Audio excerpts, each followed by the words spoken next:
we watched The Searchers, which is a 1956 John Wayne Western movie that is regarded as one of the best Westerns and one of the best movies of all time. I didn't love it, honestly. So, yeah, didn't love it. I liked a lot of the cinematography in the movie, and yeah, I don't. It's difficult for me to describe what it is that I'm not a super huge fan of. In the movie, it's difficult because like I think that technically it's probably a pretty good movie. I'm not super familiar at all with John Wayne Western stuff. I've mostly only seen stuff from like the 60s and especially the 70s and onward as far as Westerns go. So I'm not super familiar with like 50s Western stuff. I've seen like a couple, not that I could even name what they are, but like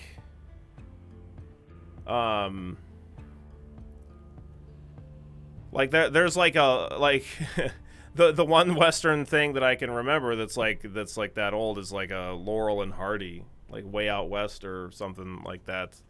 But anyway, so I'm not super duper familiar with the older Western movies, especially not John Wayne. And yeah, I didn't love it. I think the biggest thing that I could find that I didn't like at all about it is like there was no development. Yeah, like the clear-cut good and bad. Maybe that's like it's. I felt like it was maybe there's just no character development in the movie. I didn't feel like, and yeah, just didn't really resonate with me like so many other Westerns that I've seen, and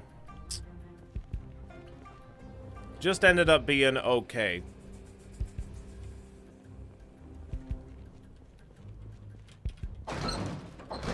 Like, probably at this point, like, I always grew up really loving Tombstone, and I still do really love Tombstone, but I honestly, like, have a hard time even, like, calling Tombstone a Western because it's so much more of, like, an action movie. So, like, I have it's like, it used to always be, like, my #1 Western movie, but I really, really love Once Upon a Time in the West. I really like that movie a lot. I love Magnificent Seven as well.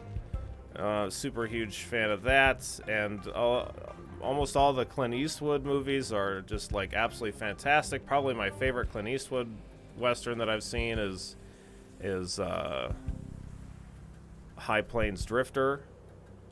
I fucking love High Plains Drifter so much. Super duper great.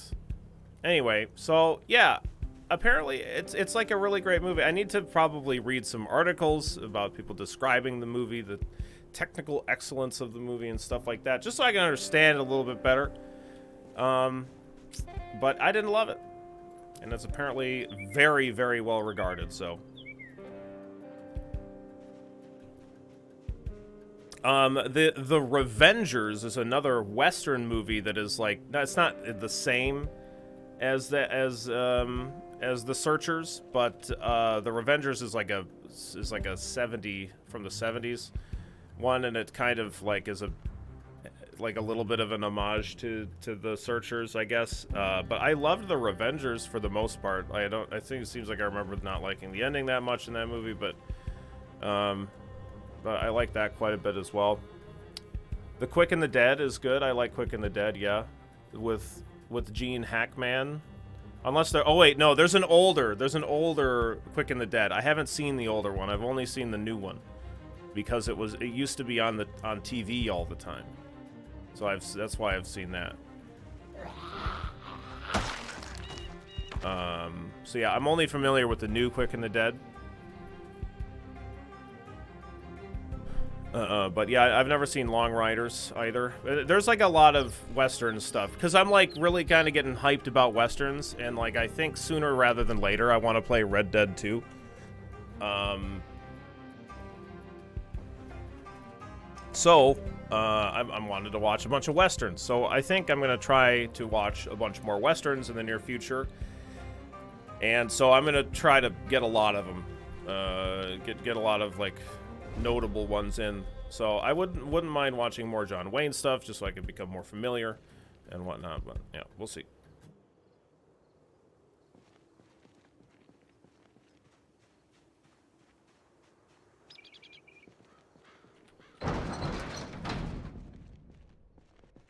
We shall see.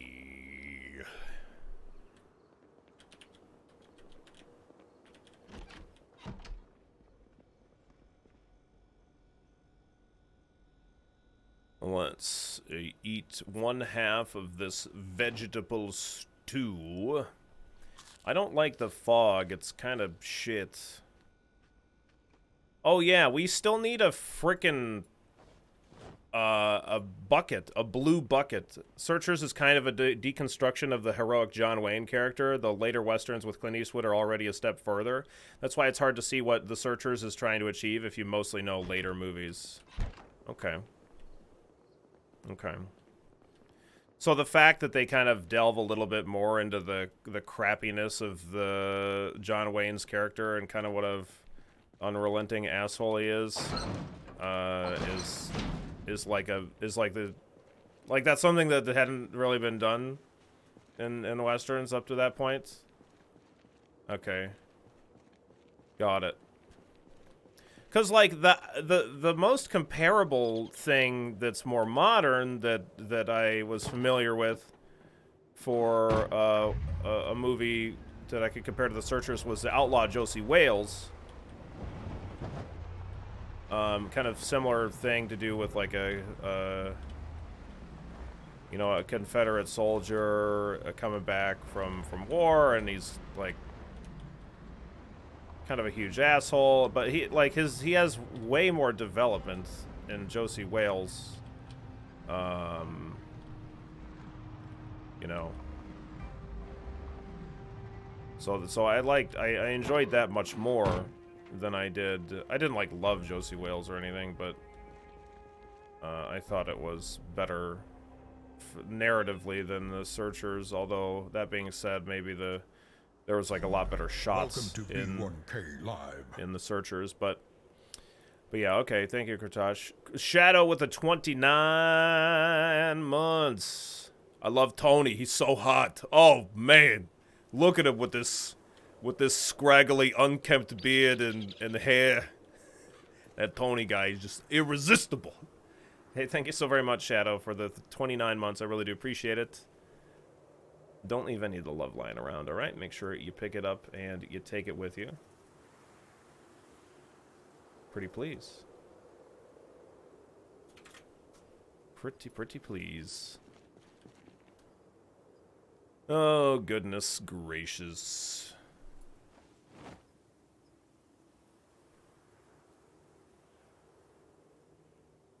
So we did come up with some scrap metal. We got some more wire. We got some welding rods. I know that it's just a color thing, but it looks like Tony's wearing a crop top, and I'm into it.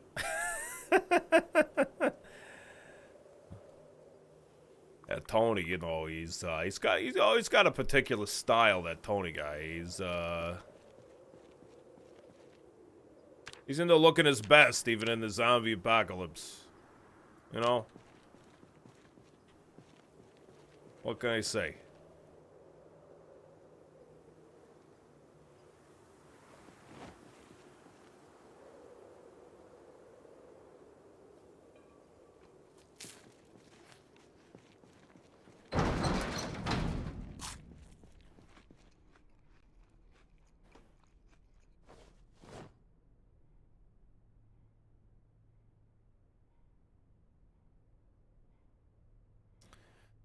Okay. Yeah, so I need a bucket. Like, as far as I know anyway, I can't, like, use a pot for this. Let me double check, though. Like, I don't think I can use a cook pot for this.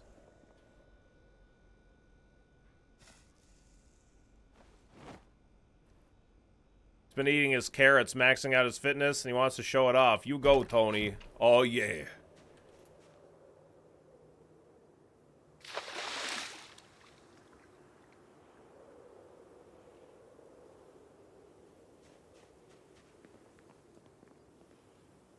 Yeah, I can't do it. It will not let me.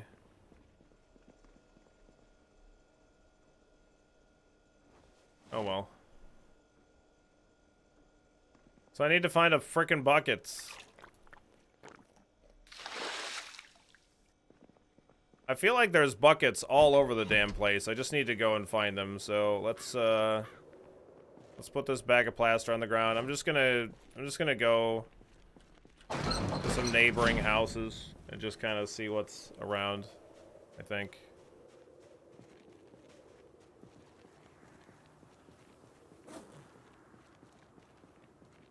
I've still got some other shit in my inventory. That's fine.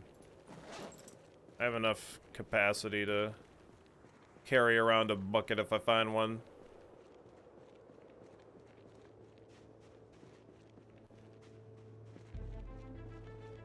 Blah blah blah blah blah blah blah blah blah blah blah blah.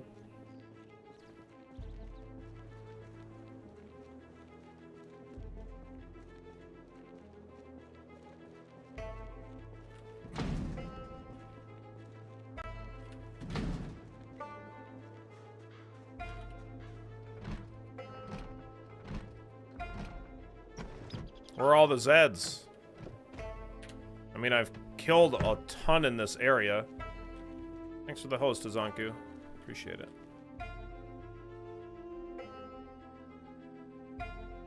Dun, dun, dun, dun, dun.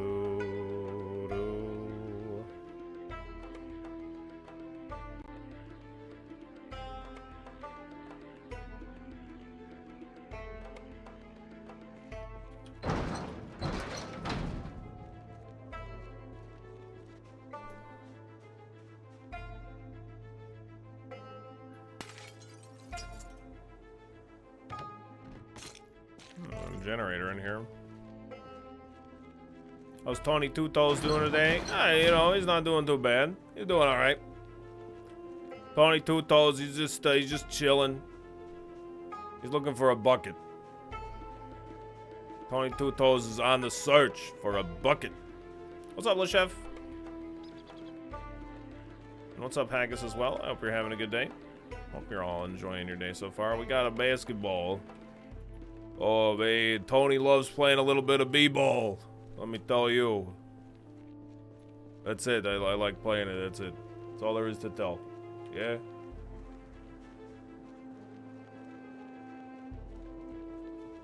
Do. Yeah, you got one right there. Hey, all right. Hold on. Let me see if that trance is over here. Nope, no bucket. Son of a bitch.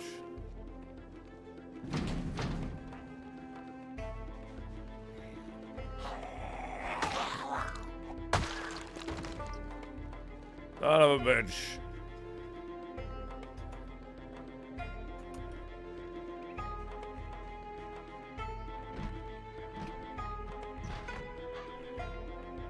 Did you hear the news, Billy? Oxygen and magnesium got engaged.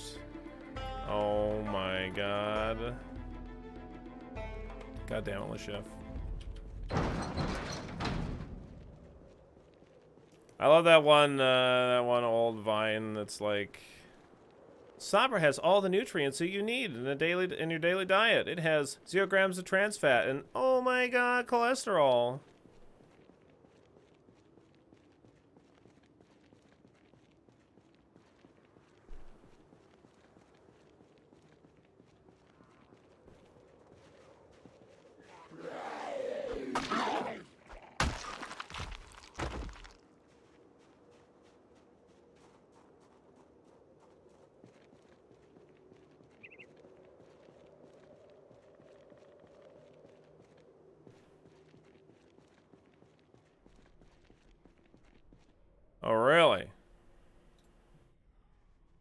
Round garbage bins, eh? Oh, you mean when you disassemble them, yeah?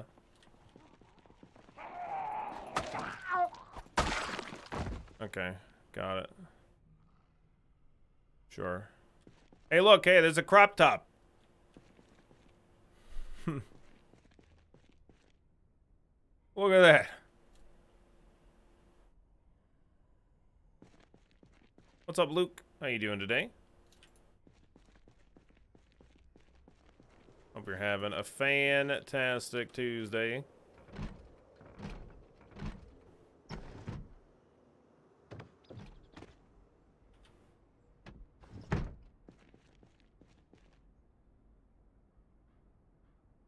Hey, we got some duct tape. Hey, all right.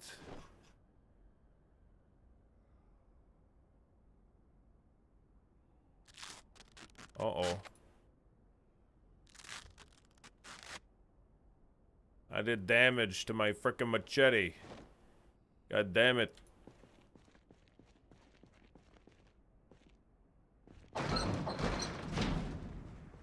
Yeah, think about our image. We have a no fun zone over here. We're not allowed to say funny and fun things. No fun allowed. You're fucking it all up. Wow. I just got saved by my clothing.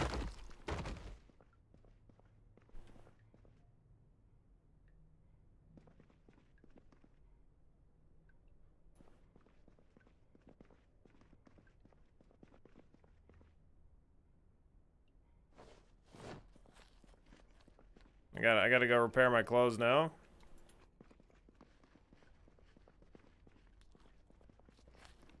I gotta go change my fucking pants. I just pooped them.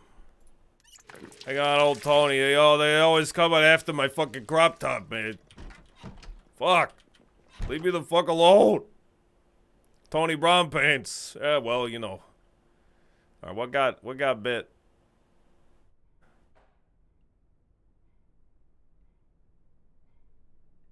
What the fuck got bit? My gloves, probably? Yeah, it was my gloves. Yep. Good job, gloves. You saved my ass. Or my hands. Actually, not my ass. That would have been my pants.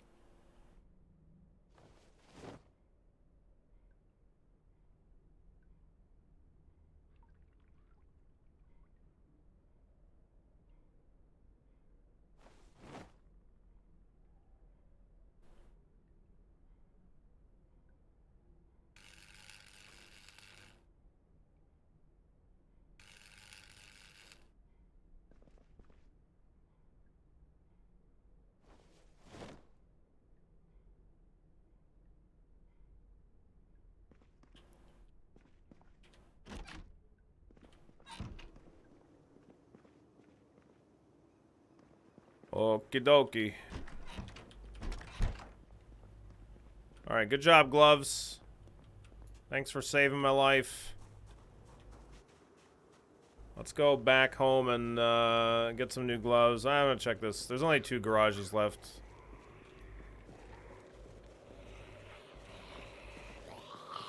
What could possibly go wrong, Smile?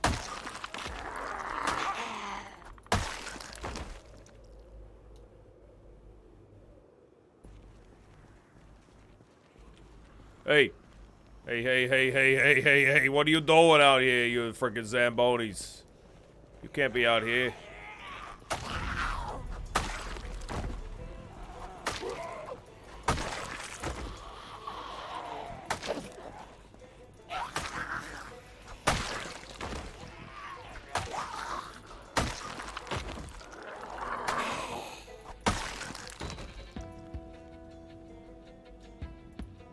Another, let's see, how's your tailoring level? It's very low. I haven't tried to power level it. I really just don't enjoy grinding in this game, and tailoring feels like one of the grindiest grinding things in the game, so I don't really do much with it. I might be like partway, I'm partway to level 1, but that's all I got.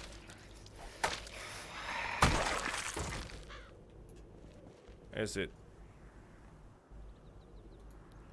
I mean, I really should be ripping clothing for more thread, because I don't have a whole ton of thread.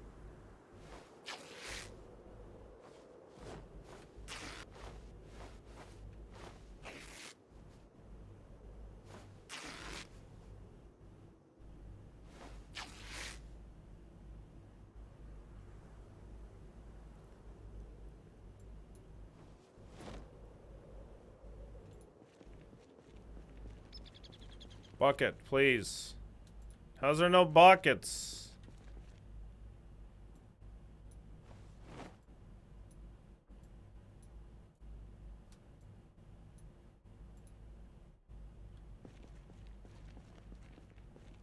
Oh, does ripping give experience? That's news to me. Let's take a look. 45.04.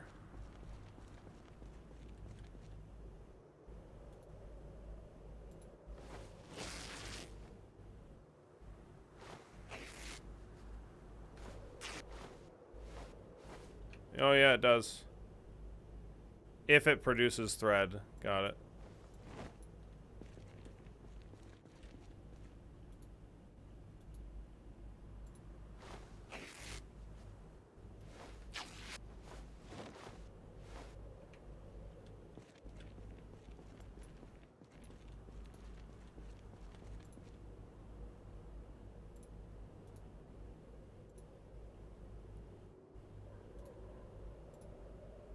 $69% thread. Nice.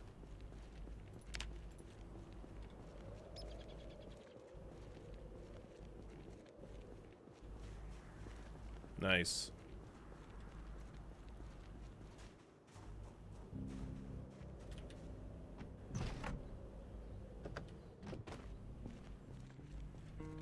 Oh, can I get a frickin'... Can I get a frickin' bucket around here? What the hell's going on here? Granoff! Hey, how you doing, babe? Granoff, hey, thank you so very much for the 18 months. Don't leave any of the love lying around, alright? Make sure you pick it up and you take it with you. Thank you so very much.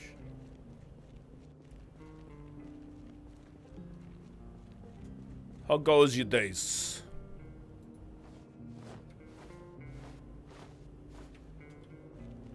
Hopefully it's going alright. Yeah, I'll try and be a little bit better about tearing up clothing for thread. Yeah.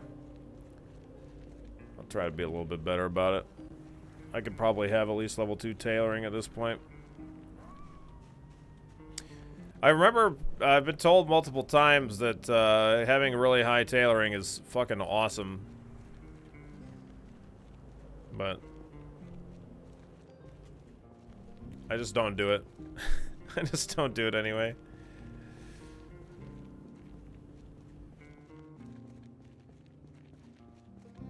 Level 8 allows us to fully repair clothes. Gotcha. Been good. Lurking more because Zomboid isn't my game, but it's great to see how it got more popular with the patch. Yeah, yeah. Well, yeah, we're gonna start splitting until we're done with Tony. I might be able to finish up Tony today, and then we're gonna focus a little bit more on Vampire Survivors for however long I want to play that, and then after Vampire Survivors, I don't know. We could do something else completely. I'm not sure. But yeah, it's pretty cool. I'm enjoying it. It's something definitely different from what we would normally do, I think. Like, we've played Zomboid before, but like just generally it's like not a game that we'd be doing as good as we are. But it's fun that it is doing good.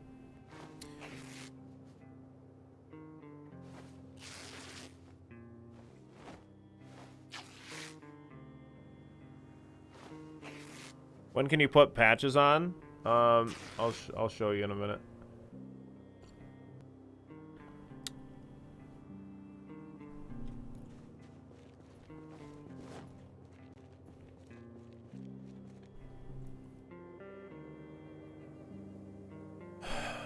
Yeah, you're welcome for your brand new Vampire Survivors addiction.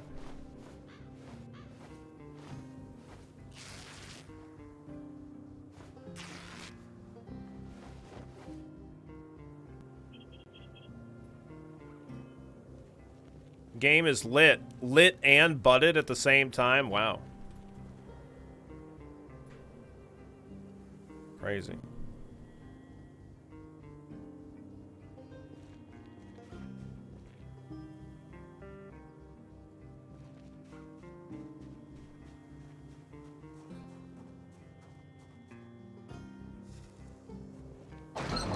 Yeah, I gotta get some new leather gloves, so let's go grab those leather gloves and we'll patch them and I'll show you how to do it. So my last pair of leather gloves. So we're gonna wear them. You can wear them or leave them off of you, whatever. You go to the leather gloves in your inventory. I need to have the leather strips on me as well as a needle and thread. So we have a whole bunch of thread on us. Way more than what we need, but that's fine. And then we right click and we click inspect and we can see here, like they're bloody or whatever, but like we can add padding, add padding using leather strips, and this will just automatically do all of the ones. So boom, now we have leather strips patched on both of those, gives us a little bit better protection. That's how that works. And you can inspect any article of clothing. I think all of our clothing should have leather strips patched onto it. I don't know if it's like how great it is to like just like remove everything and then reapply everything. Like let's see. I don't know if what that did to my 62.59. Let's add.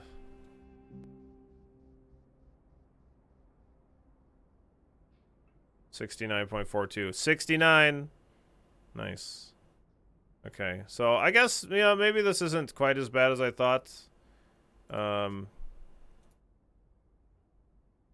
oh yeah, that can't, the firefighter jacket cannot be reinforced.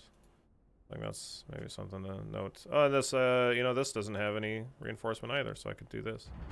Boom, look at that. We got level 1 tailoring. Also nice. So yeah, I need thread, always. So I guess I could try and get in the habit of doing this more. But either way. Put this away.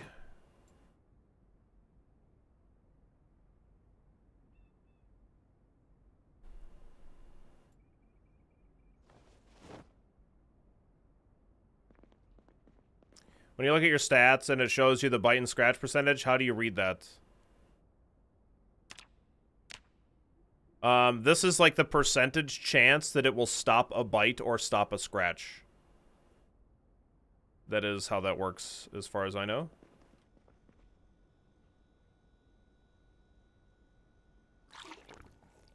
But it will only ever do it one time. Just once.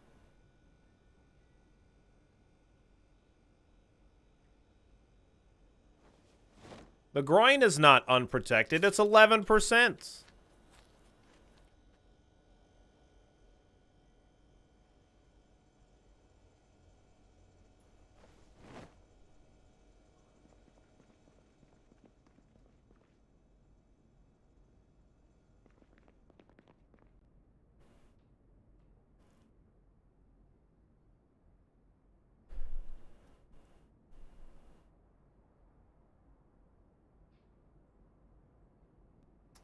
Yeah. It seems like zombies are kind of good at taking bite chances. So like we got bit in the hands. Gloves seem to like work different because like I don't know, like the gloves just get completely destroyed and like ripped off of you, but they seem to defend me more than 16% of the time, I feel. You know? I'm not sure though. I don't know, like, when you start getting benefits of, like, patch quality as well. I have no clue.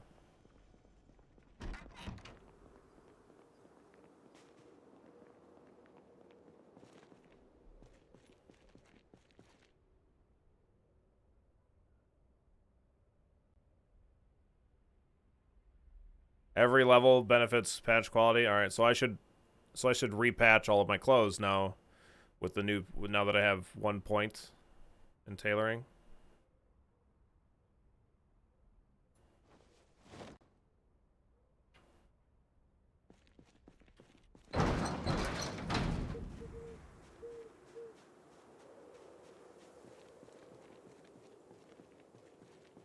Is there a special event on Halloween? I have no idea.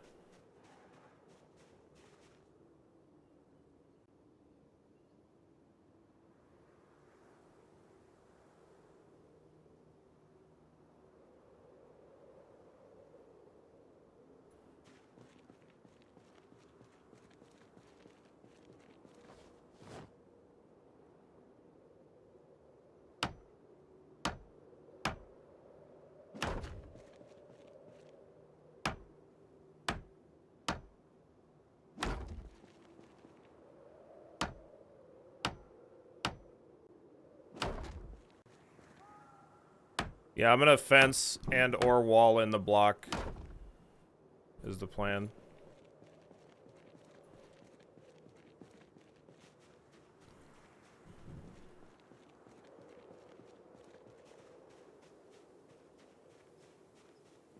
I need a lot more plaster powder, and I need a lot more, I need stuff for fencing, too. Yo, Tenchi! Thank you so very much for the raid. Thanks for the host. Thanks for swinging in. How's it going, everybody? How's it going, Tenchi?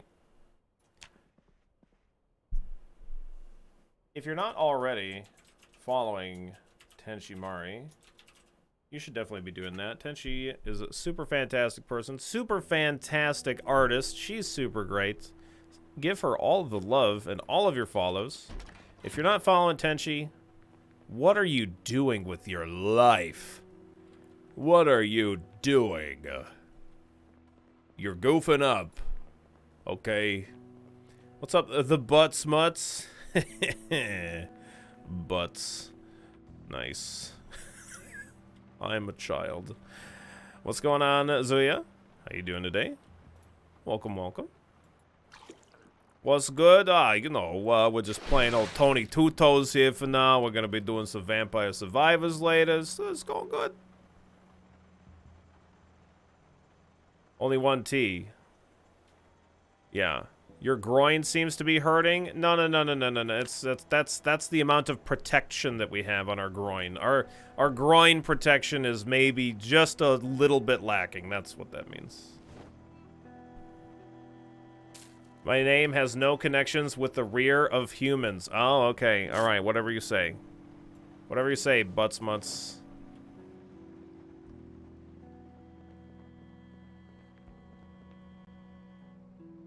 I definitely mostly kind of sort of believe you.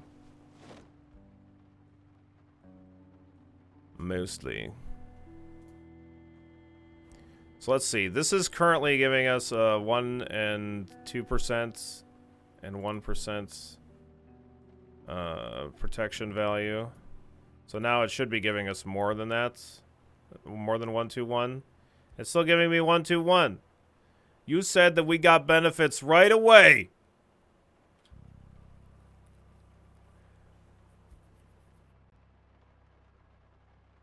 No. Tony's not swinging stuff around. That would happen if we weren't wearing paints. Let's try with some other clothing item. So we're at 8, 17, and 1.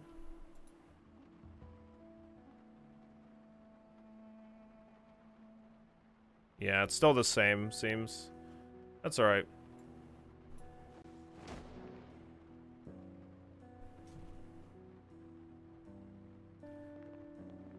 Really appreciate your super generous shoutouts. Thank you. Oh, my pleasure. I think you're super awesome, Tenchi, and I think you deserve all the love. I'm doing good, though. I'm doing fantastic. And, we're just trying to, like, get our base area a little bit more defensible, mostly just because it's kind of like the thing that a survivor should be doing and stuff. My bad, Billy. Starting at level 2, tailoring every level gives benefits if you're using leather strips. Excuse me. All right, cool, got it. Yeah, it's all good. I won't dock your pay this time, Zagarius. Okay, it's fine.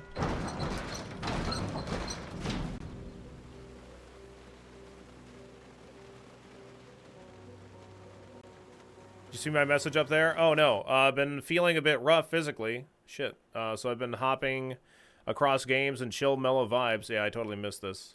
Was playing a cute little one-man project JRPG called Night Bewitched. It's a really cute LGBTQ love story, and I can recommend it. Aw, cool, nice. Let me write that down, because otherwise I am absolutely going to forget.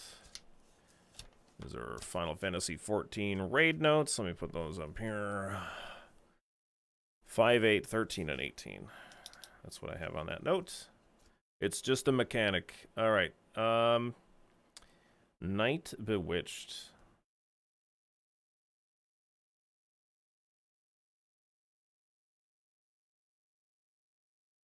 Night Bewitched. Cool. Got it. Thanks. Yeah, but thanks for asking, because I totally missed it.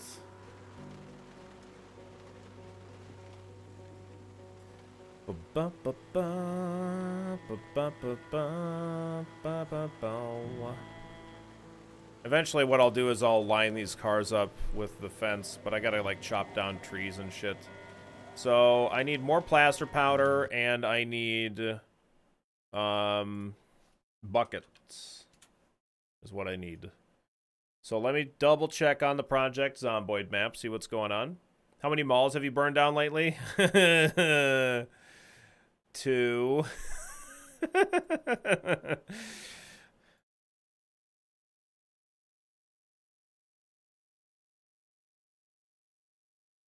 We only burnt down part of the Gigamart over here. Only part of it. Only like a fifth of it or something.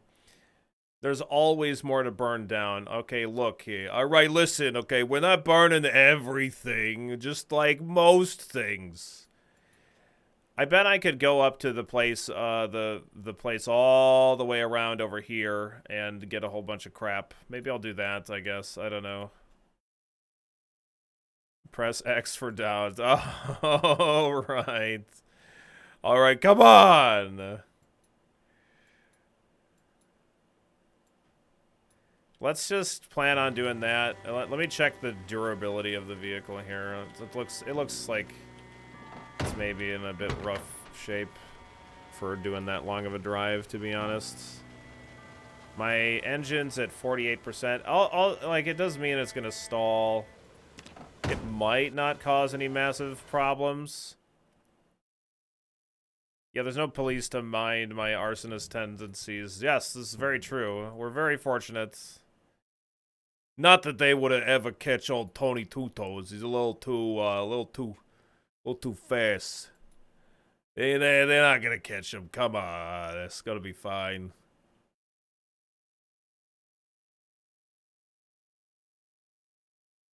I do need more scrap metal as well, so like I could go to the laundromat and get a bunch of metal crap from there. Do you think I'm imposing too much of a handicap for not using the online map and only going off of what I found? No, definitely not. That's a totally reasonable thing to do. Yeah. I think it's definitely, like, pretty cheaty face kind of a thing for me to use the map. But, yeah, I don't know. I just, do it anyway. So. Yeah, I don't know. It's definitely, it is like a pretty massive advantage for sure. But, like, I don't know. The map is so big, I just can't keep track of it. We do have the map in game, to be fair, and I could be using that more. And it, maybe a happy medium would be me not pausing the game while I was looking at the map or something like that.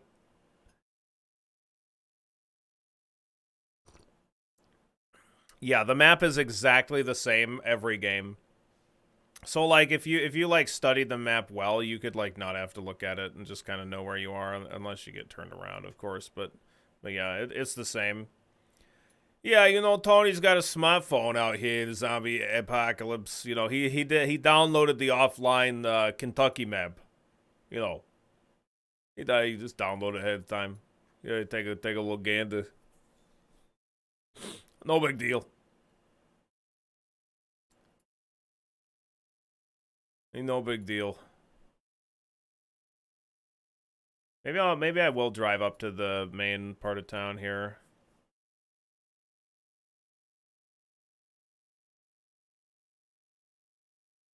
Yeah, maybe I'll just drive up there.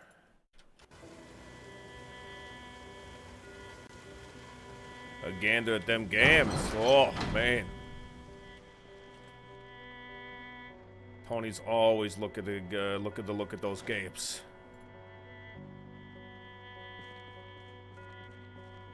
Yeah, I need a bucket. That's not the only thing that I'm looking for, though. I need plaster as well, so I think going to construction area is probably going to be in my best interest. What bit, please? What can I say? I'm a sucker for the games, okay? What do you want from me?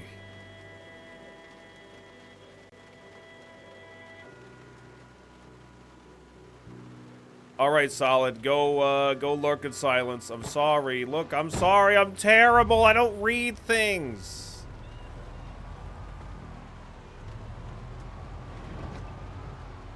Don't judge me.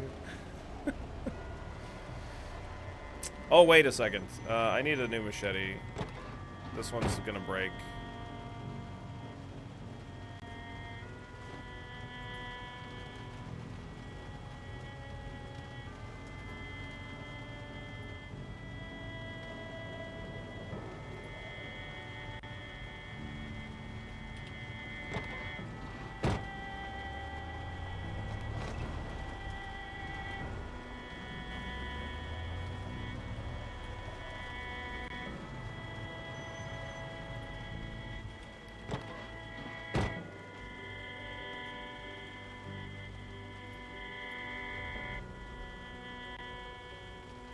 So these things apparently give scrap metal.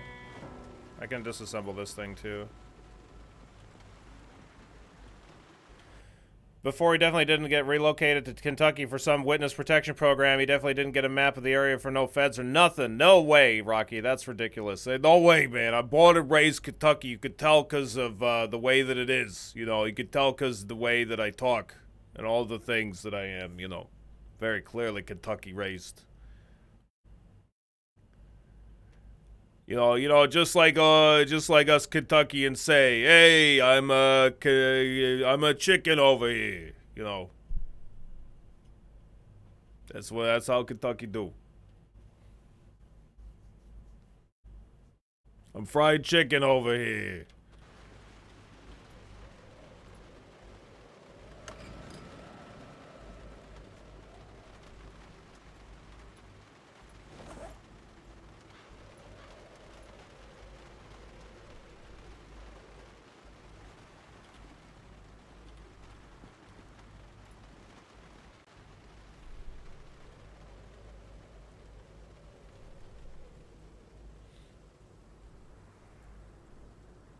Yeah, you're low priority because you don't do enough backseating to get my attention. Yeah, you pretty much got it, Solid.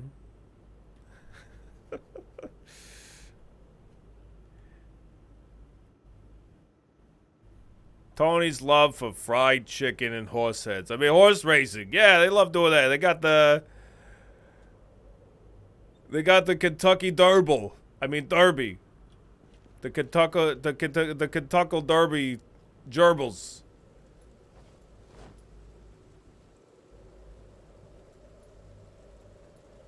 You know.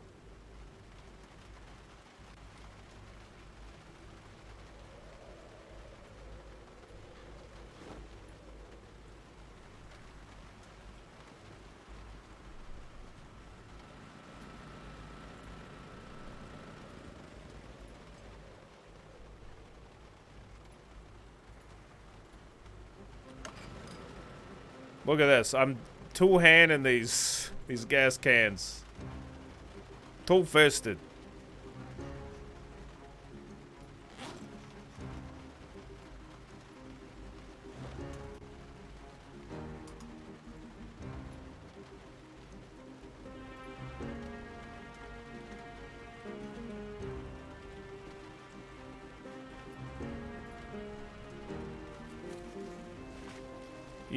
Don't you want to turn off the generator to save fuel? Yeah, I don't ever leave the generator on when I leave.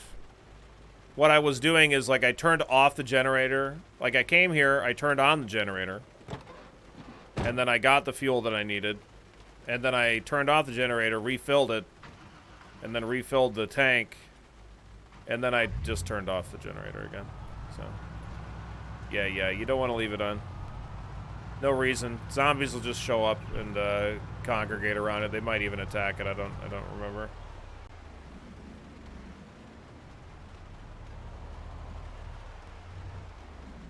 Look at all these clothes we could be getting. Man, these brakes are fucking awful.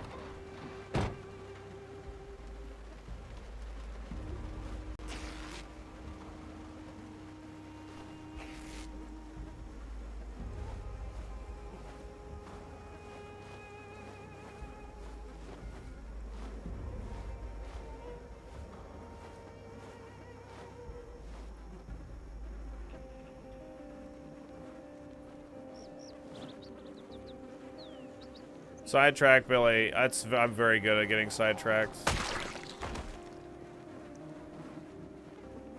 Look at all that thread. Amazing.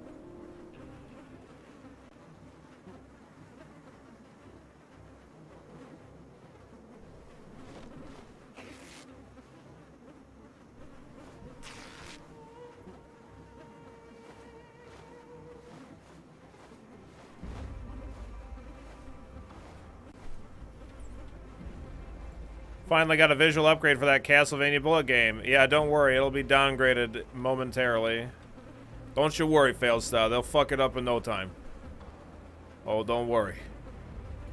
How's it going, Foster?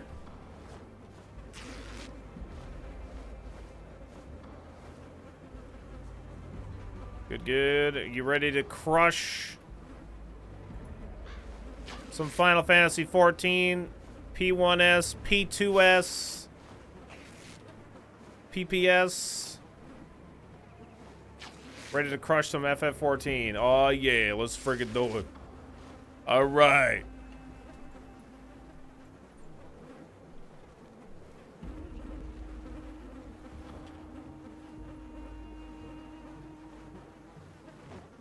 Where do you find sheets for the windows? I thought you could take them off of the bed. I usually take the curtains off of other windows. Otherwise, you just find sheets just kind of lying around or in boxes or whatever. You better do more damage. You got some potency increases. Yeah, I saw that. Jinpu and Shifu got potency increases, even though those don't ever get used. But yeah, the rest of them do get used, so we'll do a little bit more. Is there a new Heaven's Word? Is there a new range DPS since Heaven's Word? Yeah, there's a dancer. I don't feel like dancing when they hold you in a place. My heart could take a chance, my 2 feet can't find a way.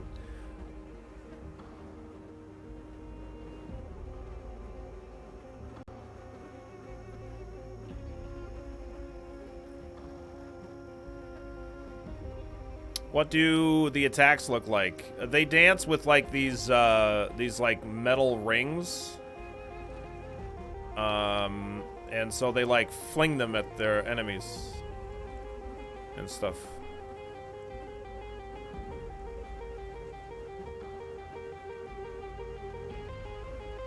Chakrams, yeah, that's the word.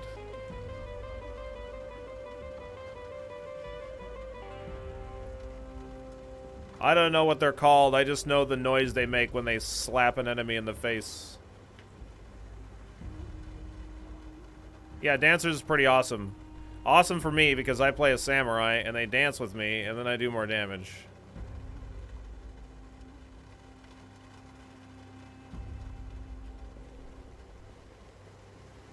Billy One Kirby playing FF14 like Omae wa mo shindairu.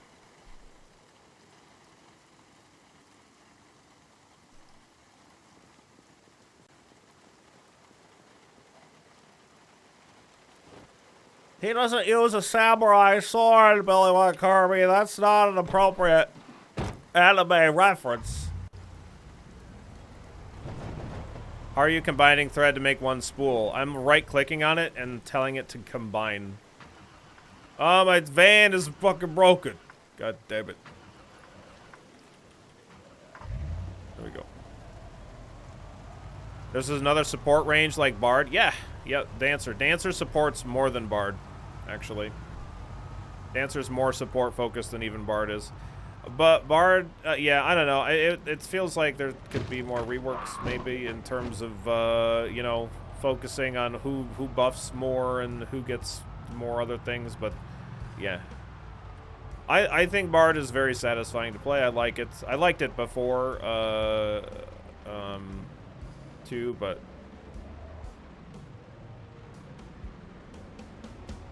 the new changes seem alright to me. It's still a very fun class to play. Procs are much more consistent now than they used to be, but it's still very much like a proc-based class. But it is fun. I like playing that. It's like playing a slot machine. You don't have like you have certain things that are static that you're rotating through all the time, and then you have like all the things that are happening randomly that you have to keep track of, and I think it's pretty fun for that. Ah, fuck!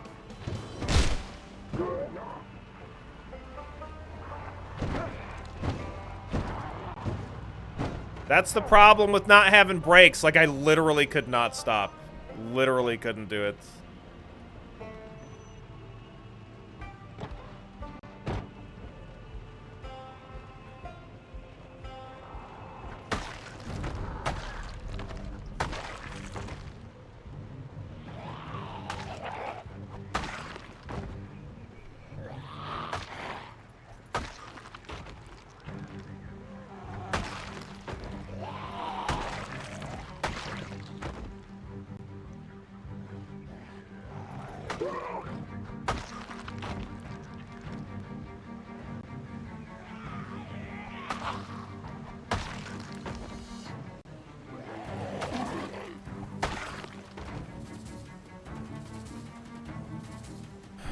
Little concussion, it's nothing for Tony. Yeah, don't worry. Yeah, no problem. My head took the brunt of the damage.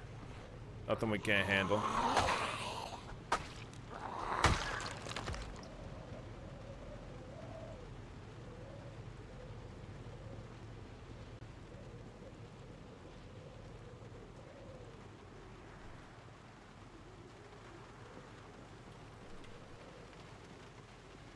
This is why people, like, you always wear a helmet, period. Yeah, well, I do. Yeah. I'm sure, you know, Tony's had enough head injuries.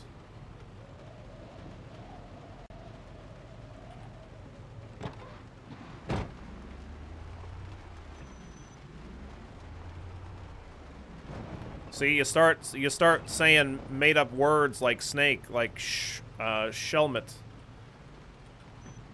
When you don't wear a helmet, you fucking bonk your head too many times.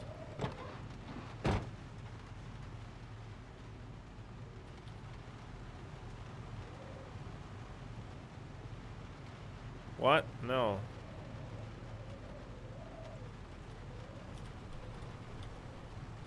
I can't. Okay.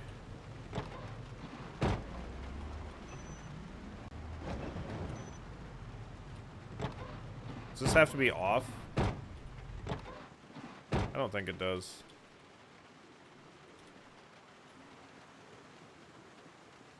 You're gonna attach these two vehicles to each other. Those two.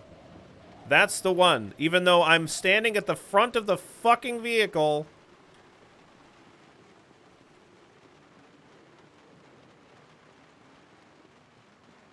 Yeah, it's this attach dash bull driver to dash bull driver. This is dash bullshit, game.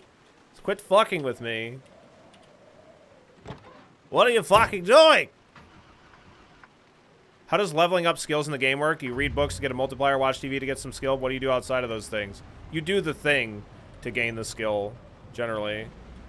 So, like, to get shooting, you shoot. Hang on a second. Okay. This should work.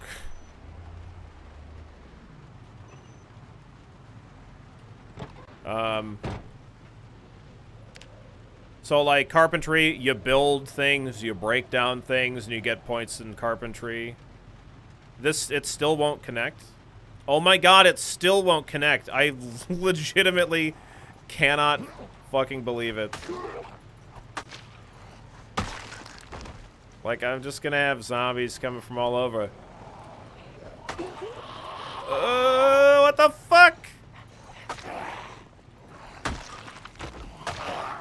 Hey, you need any help with your fucking car problems here? No, go fuck yourself.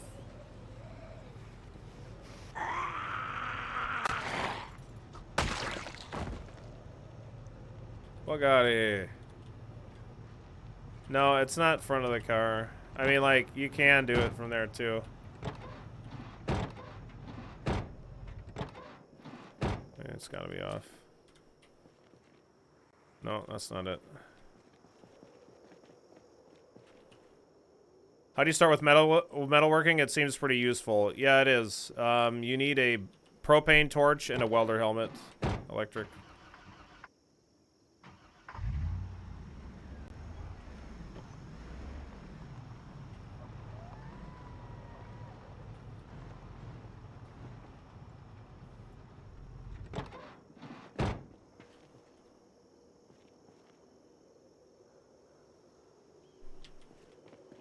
Yep. Yeah, you can find them in, like, garages or industrial areas. Alright, hey, look at this. We did it. Finally.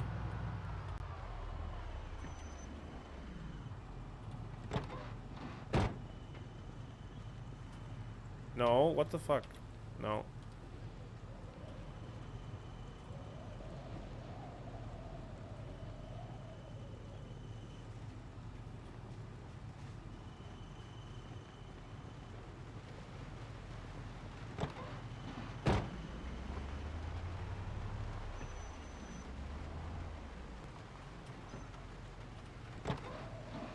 You pushed it before, why not just push it off the road? Because I do damage to my vehicle when I push stuff. I'd prefer to not do that. What's up, Quasi? How you doing today?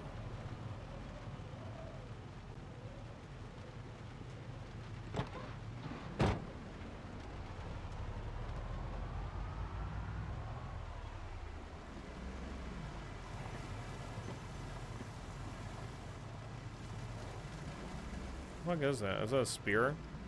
I think it's a spear.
I have not made any tutorial videos on the game yet.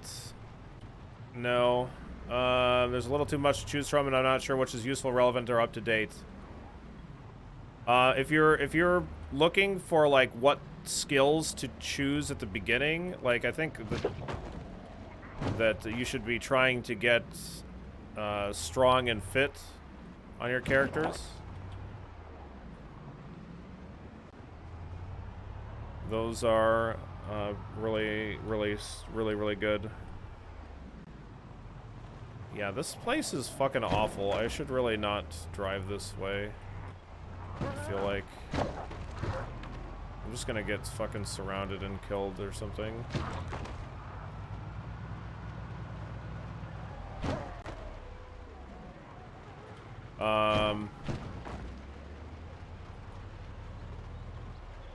Maybe what I'll do is I'll make a tier list or something. Or I could maybe do a video.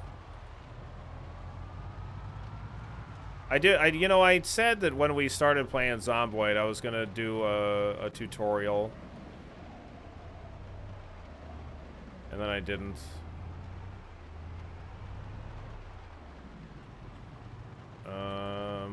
So maybe after we're done with Tony Two Toes, I'll try and do like a little recording or something. We can just do it on stream, just like make a new character, explain my thought process, my experience with skills and stuff. And then do a little survival. Like just show like early game survival tactics.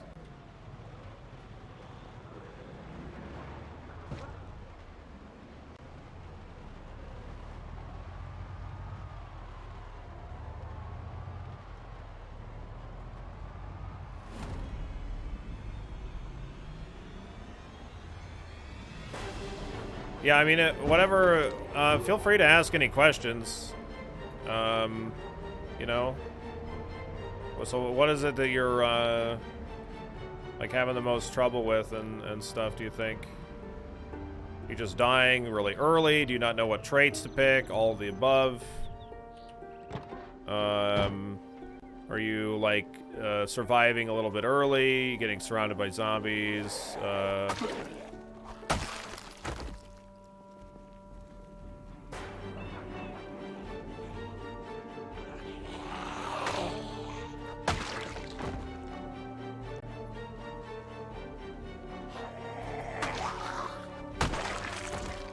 Yeah, you don't even need to watch television early anymore, though, because you can find them on VHS later, so it's not really that super important. But yeah, you can watch television. There's like free skill to gain in watching television, but it's a lot less important, which is nice because like the first couple of weeks in game used to be so samey because you just like sit in a fucking house that was vaguely safe and then watch shit and eat too much food to like, because you take like thin or underweight.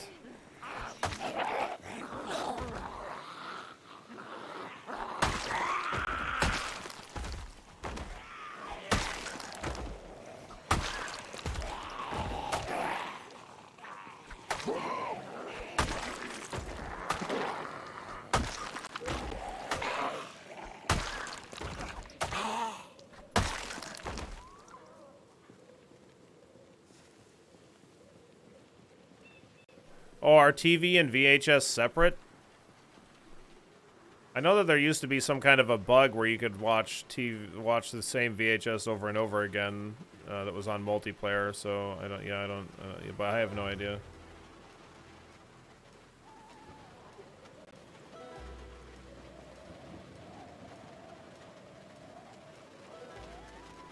All of the above and then some. I'd like to learn how to make a base and get some things set up to move from, like gardening, building, etc. I like the illusion of safety, I guess.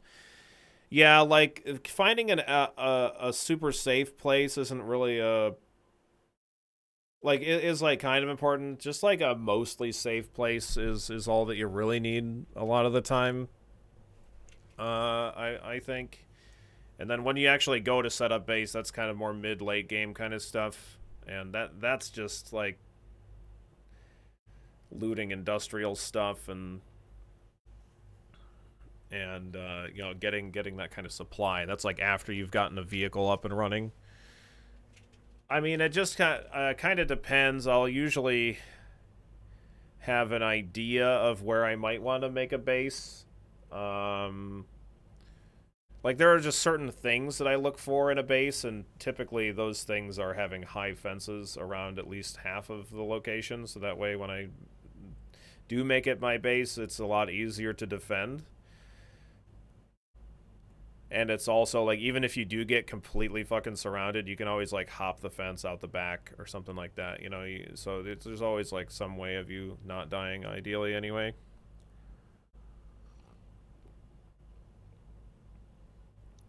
Mostly safe equals mostly dead. Well, maybe.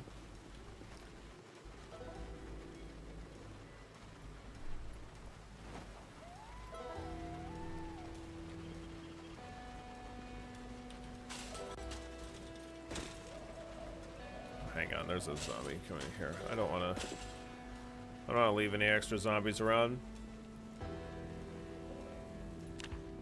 Hey.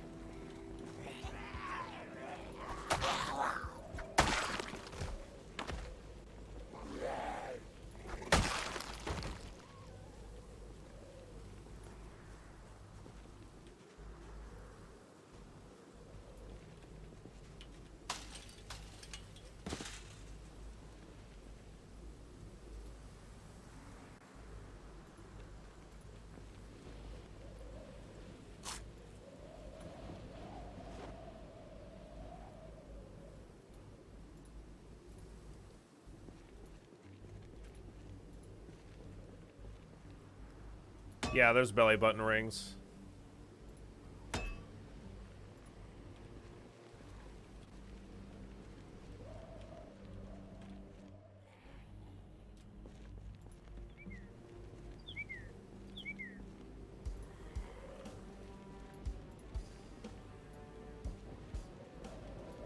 There it is. It's like, where the fuck is this? There's one inside of there, too.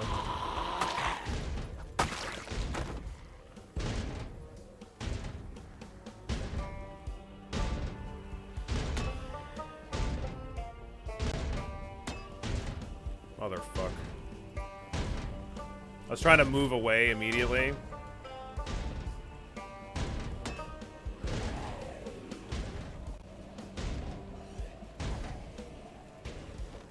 I don't have time to do that. Sledgehammers make a lot of noise, obviously.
Great if we could find keys, but I don't think I've ever found keys to like just all of the store unlocks. That would be fucking awesome though.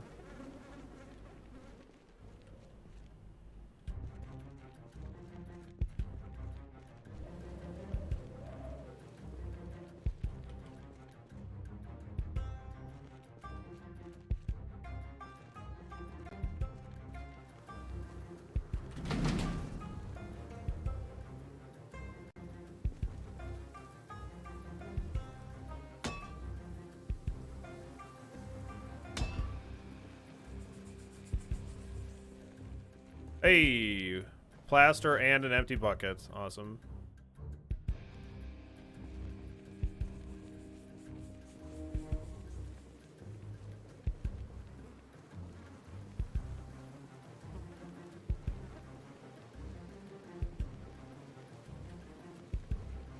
I need more plaster, but that's still good though.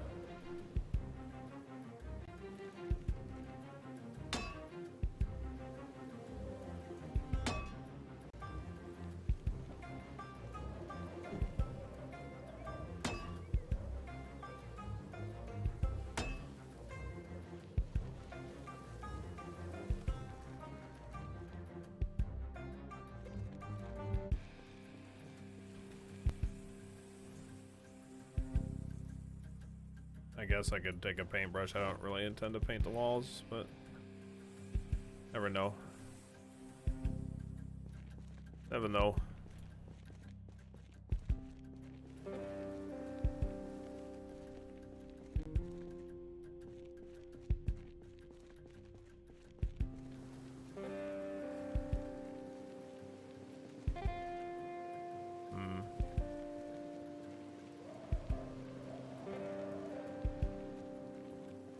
Maybe I'll try to sleep in the vehicle.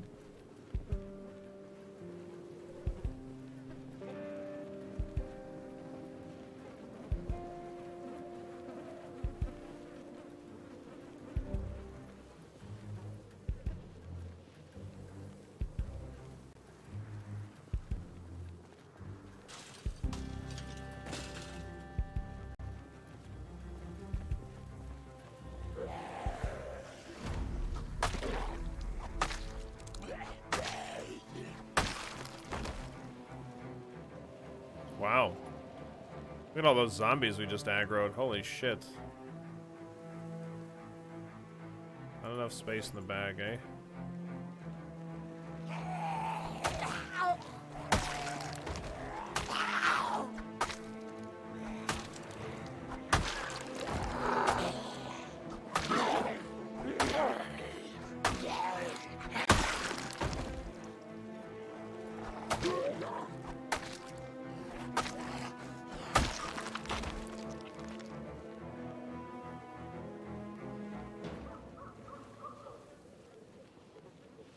Are there any negatives that come with smoking? Just the requirement of having cigarettes, which can sometimes be an annoyance.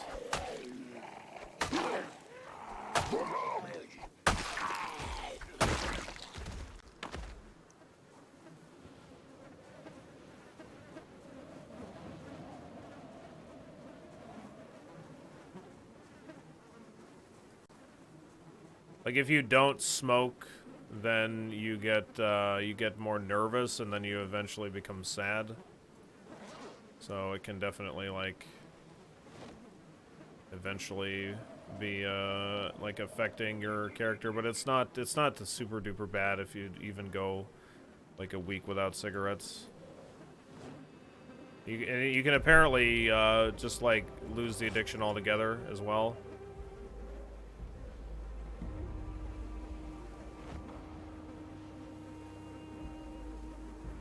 If you go like 2 weeks in game without having any, I think.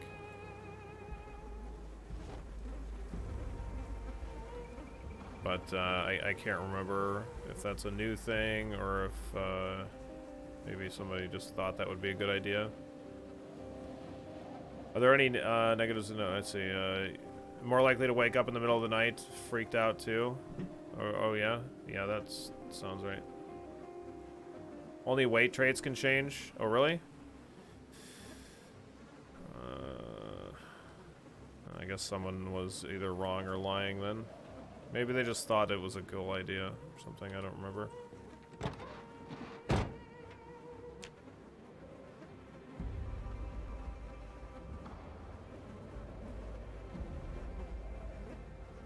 I always get my electrical skill up to 1, so that allows me to hotwire cars.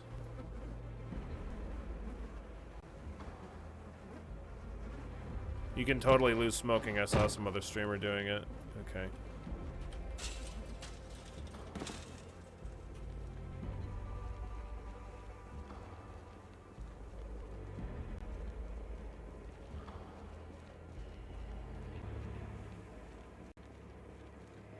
Could have been a mod though, yeah, I suppose that's true.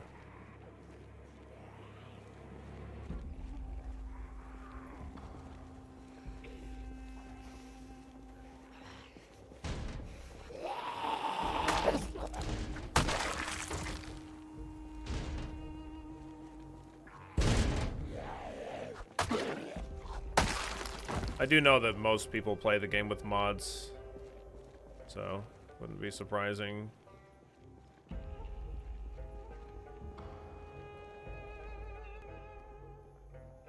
You can see the mannequin through the fucking wall. It's funny. And creepy. Can't stop playing Zombie Survivors? You mean Vampire Survivors? Unless Zombie Survivors is a thing. How do you level up electrical skill? What activities level it up? Sticking forks and electrical outlets. So you need, yeah, you need a screwdriver.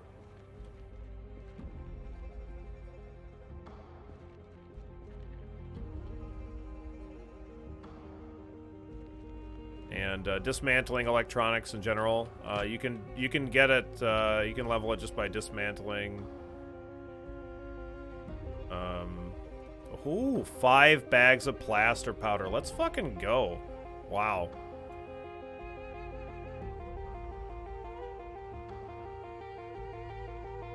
Dismantling watches. Sorry, digital watches. Yeah, but I mean, like, you just gotta look. You'll find screwdrivers. You can find them stuck in zombies. You can find them in industrial areas or garages, stuff like that. I'm like way over fucking loaded.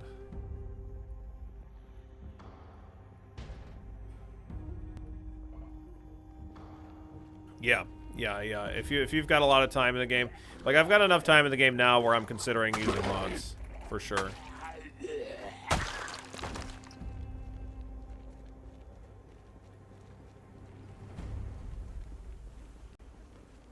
Because, like, there's just parts of the game that I don't enjoy as much as others. Like, I love the early, mid-game kind of stuff. And, like, I just want more stuff to do with the end game. I want more interesting things. I want to use a mod that allows me to modify vehicles. Because I think that would make me a lot more interested in, like, going and exploring places. Because every time I go somewhere, I, like, just destroy my vehicles. Trying to avoid zombies and because of my bad driving. And I'd like to, like, reinforce my vehicles, you know, get it so that I can fucking run over zombies and stuff like that. I don't want, like, military vehicles. Like, I don't want to drive around a armored Humvee. I want to, like, make it myself. You know, I want to, like, armor up a truck or some shit.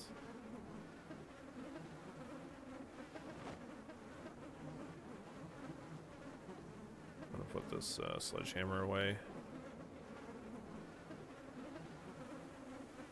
Can you give feedback to the developers? Oh, yeah. Yeah, there's like a Discord. You can submit all kinds of ideas and stuff. I don't do it. I know one of my viewers was saying that they've submitted ideas that I've had. There's definitely, like, there's a couple of ideas I think would be really cool to have in the game. That wouldn't be, like, massive changes, but I think would be interesting. Like, I think when you turn into a zombie, instead of it being like this illness that you get, it would just, like, you would feel fine, and then, like, zombies would just start to ignore you. I think that would be a little bit more creepy. Maybe there would be like a game imbalance kind of an issue with that, where, like, you know, you could use that character that zombies ignore to, like, set up the next character that you plan on you know, bringing into the world and taking over that character, kind of a thing. But I don't know, I think it would be kind of interesting if you're, like, walking next to a group of zombies and they, like, just don't even fucking turn towards you. I think that would be kind of a neat thing. And then, like, another thing I think would be interesting is when you get really tired in the game, it's a significant disadvantage.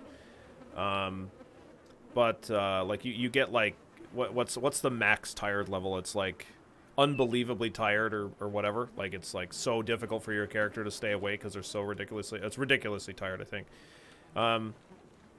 So I think the way that it currently works is, like, you have this conal vision. It's, like, super wide now because we're awake and it's daytime, and, like, when it's nighttime it gets narrow, but when you get tired it gets more narrow. And not only do we have this conal vision in front of us, but we also have this, like, little perception circle. Like, say it's, like, dark back here. Like, we're not perceiving any of this, but there's a circle here around us. I think the way that tiredness should work is when you get to that ridiculously tired, it should be narrow, but it should occasionally, like, shrink to literally nothing and, like, black out completely and then come back. Because you have, like, a micro nap and your character doesn't really realize it, but, like, everything goes dark and then comes back. I think that would be a really great mechanic to add into the game, and it would make it way, way more important for you to get sleep. I mean, it is important because tiredness also affects not only your vision but also your combat. So it's not that it isn't a significant impact, but I think that would be cool.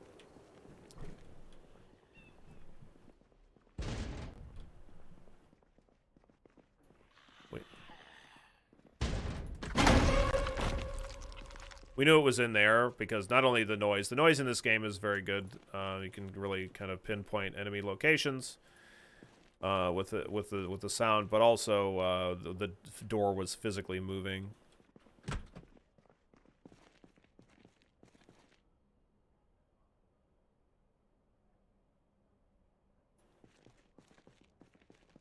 Moments where you become completely exhausted and lose all sense of what happens around you. Shit's too real, man. Too real. Yeah, I mean, I think, yeah, most people have been just that fucking tired before. So you kind of know, like, what a super awful fucking time it is. Like, where you just are trying everything that you can do to stay awake and you just cannot do it. It's pretty fucking awful.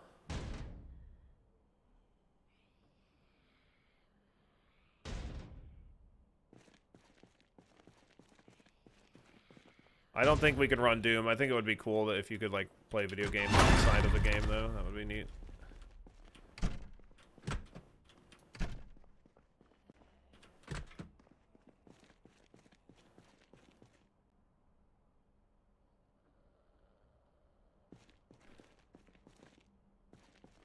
How do you go about going through a door with a zombie trying to come through? They seem to always get me before I get a weapon up after opening the door. I hold the weapon up first. I open and I swing, like, at the same time.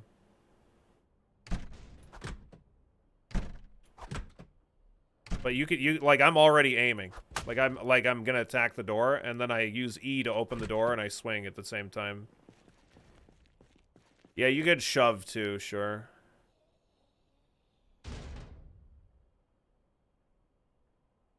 Oh, nice. More plaster powder, baby. I think I might be good on plaster powder. I'm not sure. Shoving is faster than swinging. I mean, I'm gonna hit them if they're there. So I don't know that it matters. Maybe it would matter if there are multiples, but, like, I don't know. I don't need spare engine parts. I need 5 mechanics to do anything with engines, and once I get that, I can just take engine parts from other vehicles. There's 2 ways that you can scroll through multiple containers quickly. One of them is, like, you use scroll wheel either way. You could put your mouse cursor over top of the boxes and then use that to mouse wheel back and forth. I'm like scrolling through the 2 boxes and then the floor here. Or you could not even have your mouse on there and you hold shift, and you just need to be in the box. If you're here, if you're in the game, then you do this, but if you're in the box, you do it there. Same here, yeah. Hold shift. Holding shift, if you're not used to it, then you can accidentally, if you go to move, then you're jogging, right? So that could be annoying for you, but yeah, I'm pretty used to it, so. What kind of video games would Tony play? Good question. Yeah, I never really thought about what kind of stuff Tony would be playing.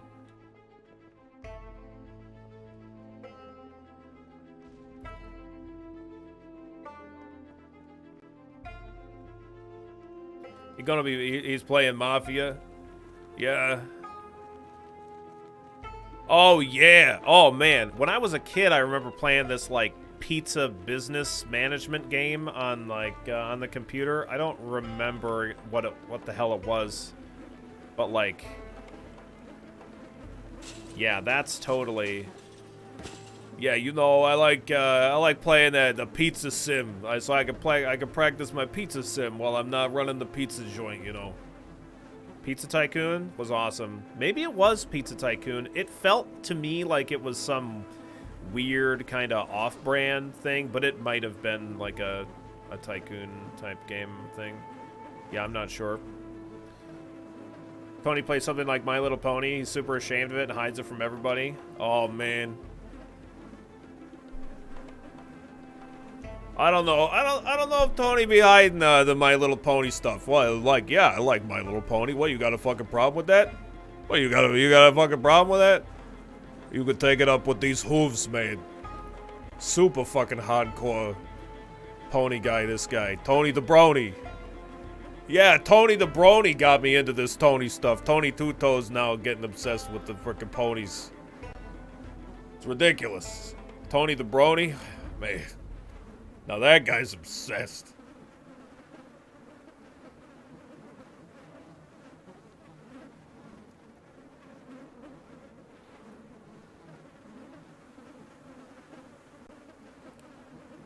Sounds like a friend of mine, Car Mechanic in real life. He goes home to play that virtual Car Mechanic game on Steam and loves it. There's a game that is made by the same people that did Car Mechanic Simulator that's called Thief Simulator, and I highly recommend the Thief Simulator.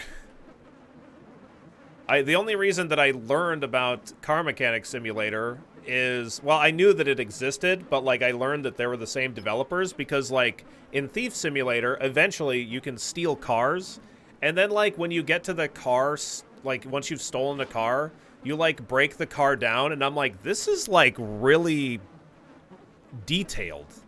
You know what I mean? Like way too detailed for a game called Thief Simulator. And it's like, oh yeah, they like also made Car Mechanic Simulator. And so it's just Thief Simulator like kind of has a mini version of Car Mechanic Simulator inside of it. Yeah, I like My Summer Car as well. We've put in a good bit of time into My Summer Car.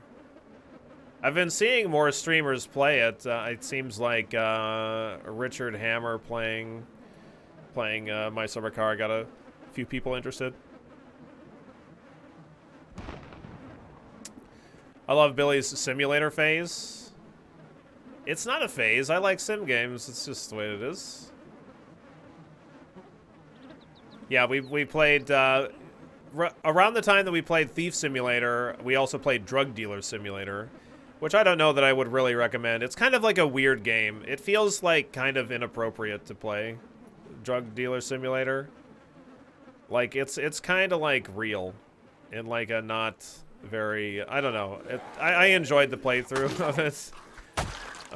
And I might go back to it in the future once it's more developed, but like it's kind of weird. It's a weird game. I haven't like,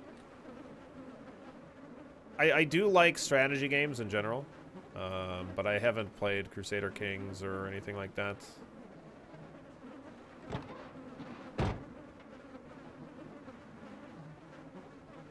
I bought my girlfriend Drug Dealer Simulator as a joke because she manages a pot shop. Huh, nice.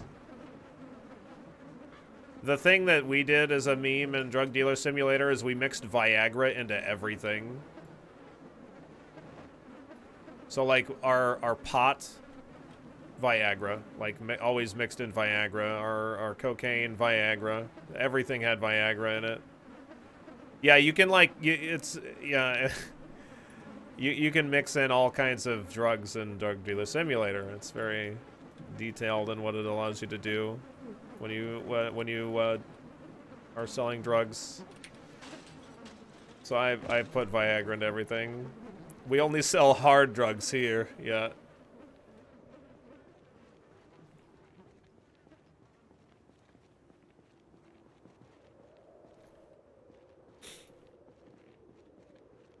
Yeah, strategy games are kind of the thing that I'm most known for, like FTL, Darkest Dungeon, RimWorld. Which RimWorld is like a strategy simulation, like whatever kind of a thing. Like these are the things that are most known for. I'm most known for.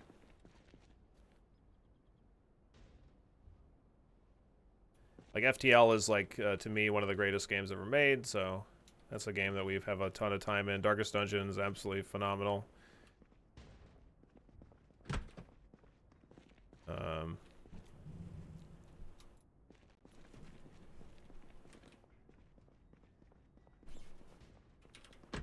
I'm also thinking of, I had multiple people mention Crusader Kings, so maybe it's something that I should play sooner rather than later.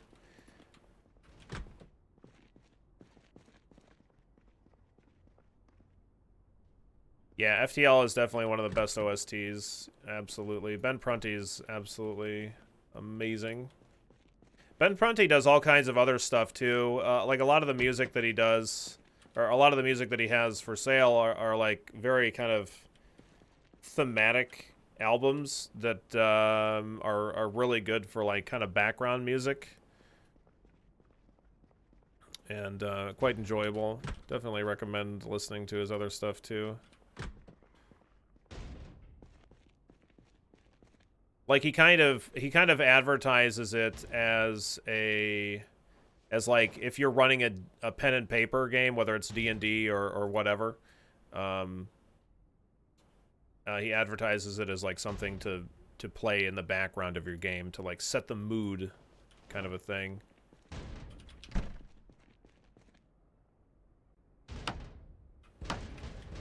I'm just disassembling that so that I can have access to these other boxes that are further back in here, just to see if I need any of that stuff.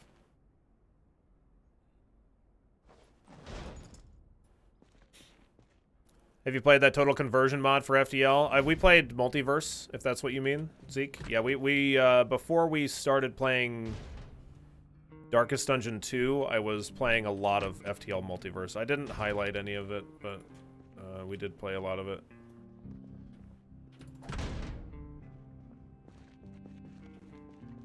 There's a gun cabinet in here.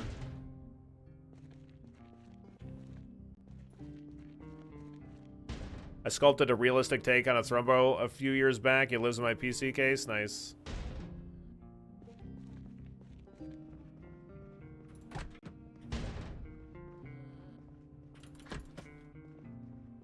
He must be on a different...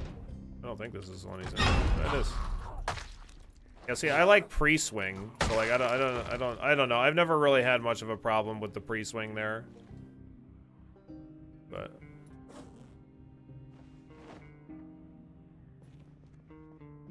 I've played a very small amount of Hades, not really enough to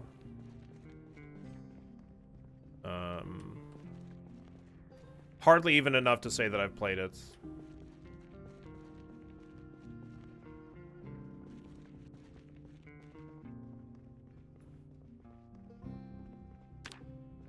We're underweight still. Or no, I'm not. I'm barely not underweight. Okay, that's good.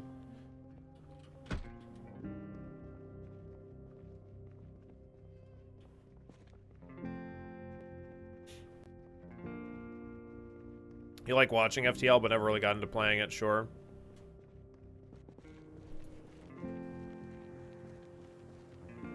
FTL is like the game that like let me or helped me figure out what it is that I wanted to, like how I wanted to stream, basically. Like what I wanted out of my stream.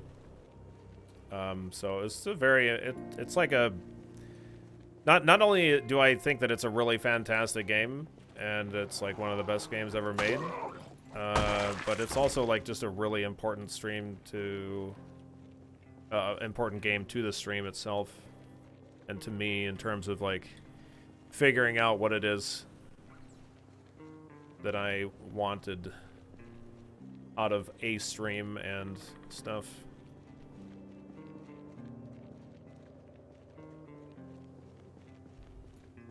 Because like before I started playing FTL kind of tutorial style of gameplay, I was playing a lot of CS:GO. Okay, there's just zombies in there, or a zombie. I learned about this channel from Lethal Frag talking about you a while back. Nice. Yeah, Lethal Frag's a super huge inspiration to me. He's a really really fantastic streamer. And one of the reasons that I am streaming today, without a doubt. Is that an industrial style building? Does that have industrial shit in it? I don't know. I could maybe take a look.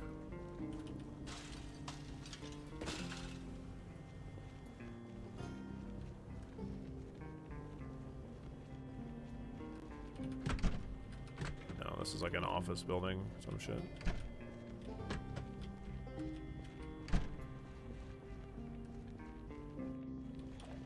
Oh my god, what the fuck? Hey, hey, hey, what are you doing dropping down from the fucking ceiling? Hey, hey, hey! Get the fuck out, you fucking spooners, man. We got fucking spooners up in here. They're dropping down out of everywhere. Jesus. Get the hell out of here, what are you doing? You're scaring old Tony Two-Toes.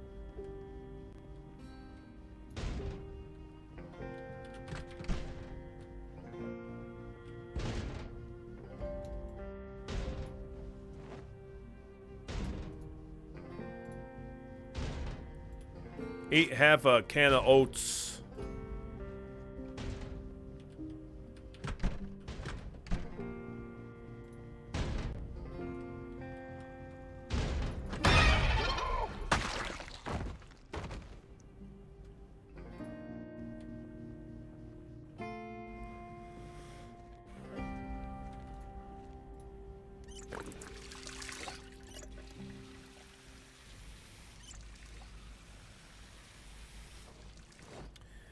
But yeah, so I used to play. Oh no. I don't want to fill buckets of water. Shit. Not what I want.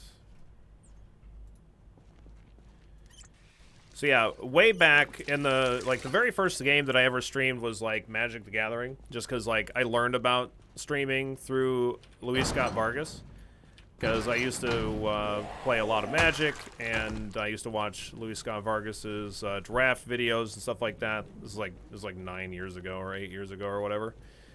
And then he's like, "Oh, I'm going to be live streaming some of my drafting on Twitch." And I'm like, "What the fuck is live streaming? And what the fuck is Twitch?" So I checked it out, and it was like, "Oh, this is really cool. This is really neat." And so I decided I wanted to, I thought it'd be cool for me to, like, stream me doing some drafts, and then, like, I could let my friends know, and they would watch me play. They would, like, they'd like criticize all of my draft decisions and whatever while I played. So it's like that was like my first streaming experience, and it was pretty cool. And so I like just did it off and on at that point. And I was also playing a lot of DayZ at the time with like Sequisha and that group of people. This was way before Sequisha was streaming and stuff.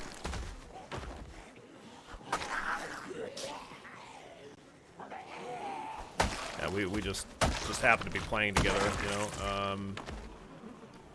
and at some point I like streamed a little bit of DayZ. I maybe did a little bit more, and then I started. I don't remember.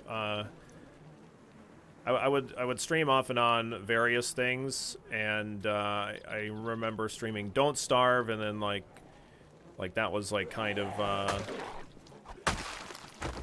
at that point had like a handful of followers. And at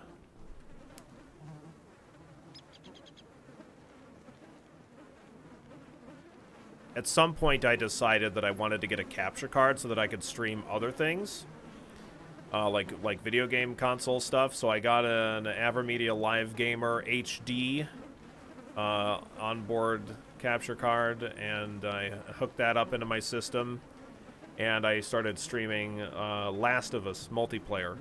So I played for like a year. I like streamed pretty much exclusively Last of Us multiplayer. I was very obsessed with it, and I played it to the point where I absolutely couldn't stand even fucking play the game anymore, basically. But that was like a really big game for me. Not really like in terms of viewership or anything. I mean, like it felt like at the time like it was very, very good and whatnot, but I'd play that with Failstar and a variety of other people, so I'd stream a lot of that, and maybe like at the most I feel like I would have like on a like 30 viewers or something like that, or maybe 50. I don't know. It was pretty good, and then I got completely sick of that. So I stopped playing it completely, and then I started playing Counter-Strike. I started playing a lot of Counter-Strike, and You fool! You fell victim to one of the classic blunders! Thank you so very much, Seagoing Manatee. I really appreciate it.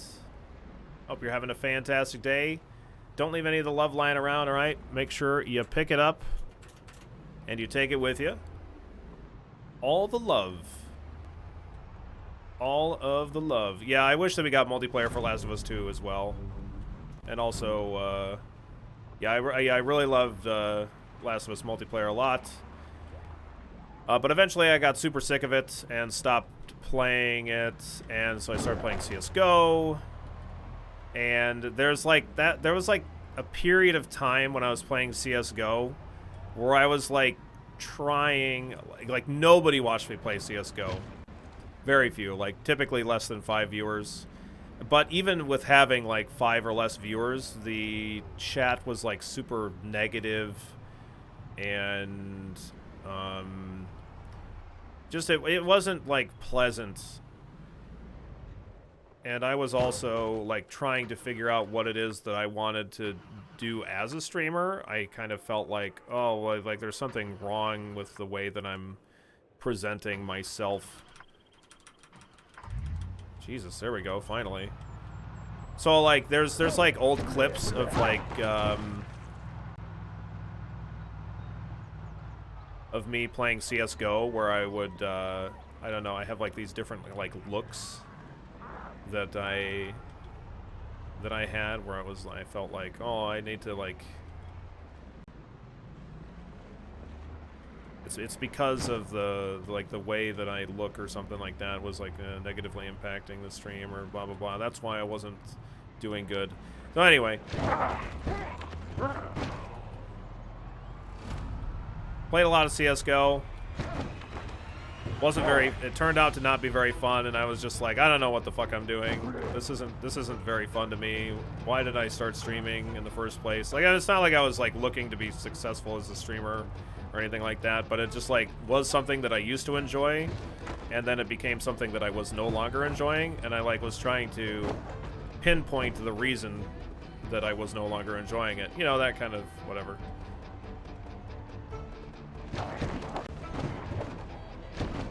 And then I was like, oh, FTL is a really fun game. Maybe I should start streaming this. And then I started kind of focusing a little less on other aspects of streaming and more on like me talking about my thought process on things and like explaining how I think about things and explaining like difficult mechanics and stuff like that. And that's kind of like the way that I still do a lot of things today. My humor hasn't changed, obviously. I'm still the same old Billy One Kirby. We're in this southeast portion of Louisville. Psycho is where we are.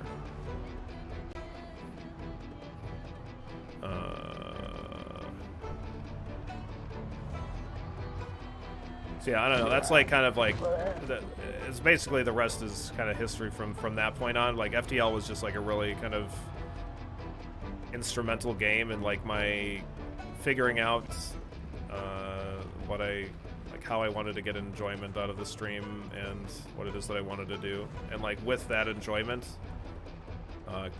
came more people that were interested in watching me and like learning and stuff like that. Random question, but what's your opinion and experience with the DD Butcher's Circus? So I actually played in a Darkest Dungeon Butcher's Circus tournament when the game first came out, and Red Hook in general has been like just super crazy nice to me and in the stream and stuff like that. Like they've given our stream and me more opportunities with the stuff that they make than much larger and more successful streamers, which is really nuts. So we got to play in a tournament with like a bunch of people that were like way fucking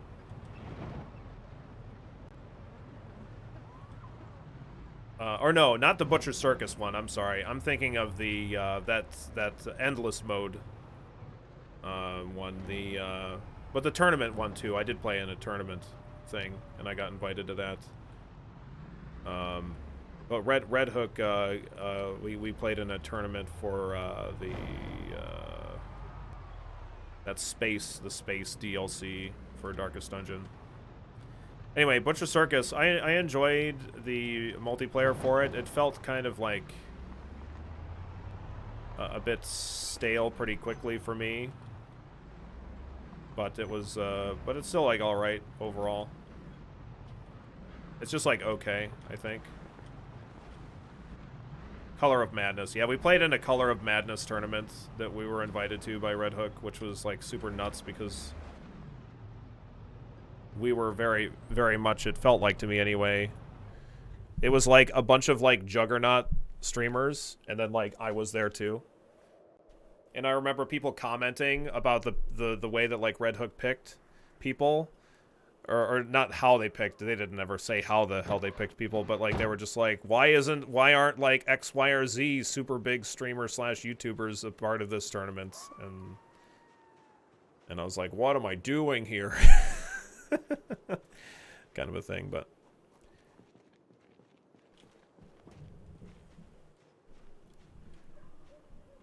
So I may have been surviving some of the vampires, and oddly, Mr. Bonyball seems to be doing the best for me. Oh, yeah? Yeah, well, I'll definitely be giving more of the characters a try. I enjoyed the, the Butcher Circus, though, well enough. I didn't play it a whole lot, but it's alright. One of the big... There was, like, a huge problem with the multiplayer where like matchmaking would like drop constantly, and that was like it made the enjoyment basically, like it really hampered the enjoyment, you know what I mean? But I have a rule that if I spend more than a few hours in a channel, I subscribe. I want to support good content so it doesn't go away. Hey, thanks thanks so much again, Seagoing. I really appreciate that, and it's my pleasure to be here. So thanks again for the support.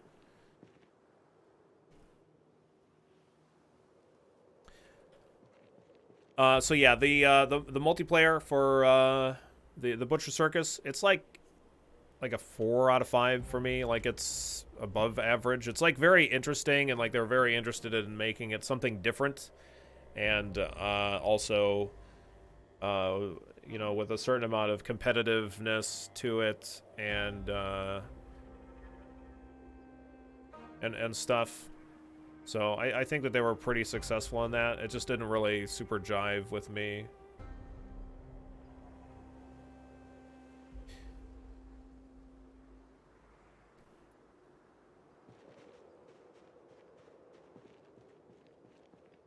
Thanks for the awesome content, sir. Oh, my pleasure. It's our pleasure to be here watching. Definitely sounds like Red Hook had a good thought about you, and they right to include you. Yeah, it's very, very nice of them. And like we got a key for Darkest Dungeon 2 with like they gave out like 50 keys or something like that for like a day early, and we were one of those 50 people. I don't know how many keys exactly, but there weren't very many at all, because there were just nobody was streaming it. So like for that first day, we were one of very few streamers having access to the game, which was also super insane, and yeah, just very very generous to a stream that's the size of mine, I think.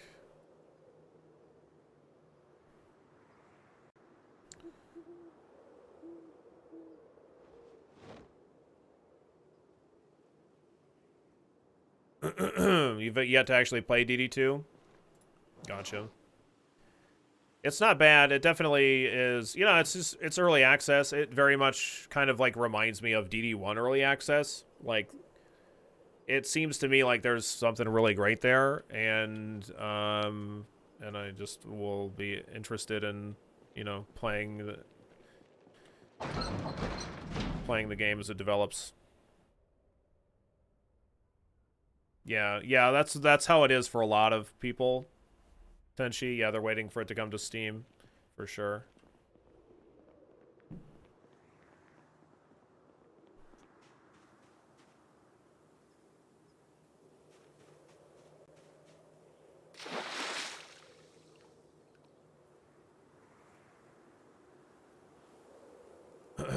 But yeah, what's up, Samwise? How you doing today? Sorry, I was just kind of like on a huge rant about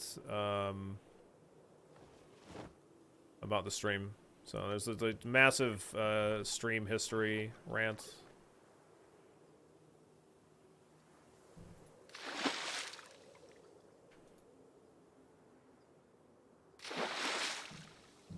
Missed my Red Hook joke. Red hooked you up. Oh.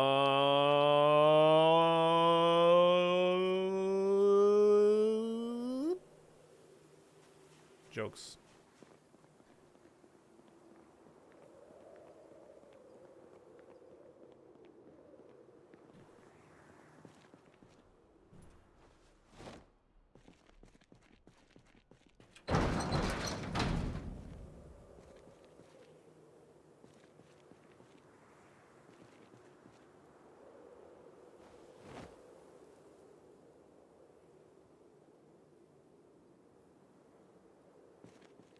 No worries. Happy Tuesday.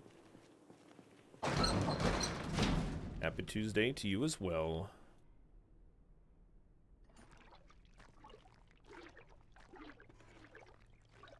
Just waiting for a bit more content. I don't want to burn myself out before all the content's there. Yeah, that's totally reasonable. That's one of the things that I kind of did with DD1 is I kind of burnt myself out really bad on it because I just played it way too much. But it was just so exciting because DD1 was like, when DD1 was really close to release, or when it released, it became like a super huge game for the stream, and so I just kept playing it, and I kept playing it, and I kept playing it, and then like, I eventually got to the point where I was like, I really don't want to play more Darkest Dungeon. I've been playing it so much, I just want to play something else. And I kept playing it anyway.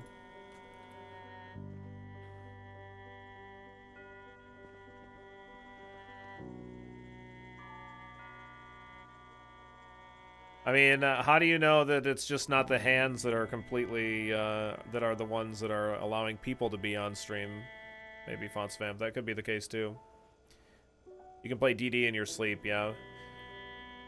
Like, it's weird because it's like such an amazing game, and there's so many things that I love about it, but it's hard for me to play because like, there's not really anything new for me to experience in the game, and I could mod it, but like that's not really the kind of content that I want to make for Darkest Dungeon. I don't really want to make I don't really want to play modded versions of it, and but it's just like I've because I've seen like almost literally everything, every like conceivable turn of events, like combination of attacks and shit like that in the game. I don't know, like I've just seen it already, so it's just difficult for me to play. But I still love it anyway.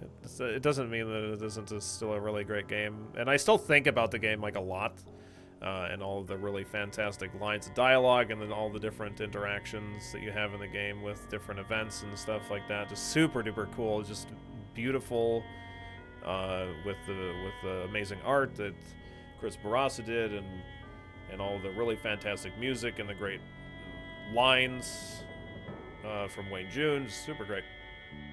Sounds good, Tenchi. Enjoy your dinner.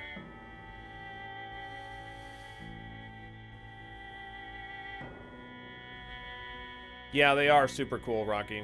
Yeah, the DD staff's super great. I burnt myself out on Slay the Spire before they even added Ascension levels. Damn. DD1 could just be so crushing 60 hours in, and you make one mistake and you're fucked. Yeah.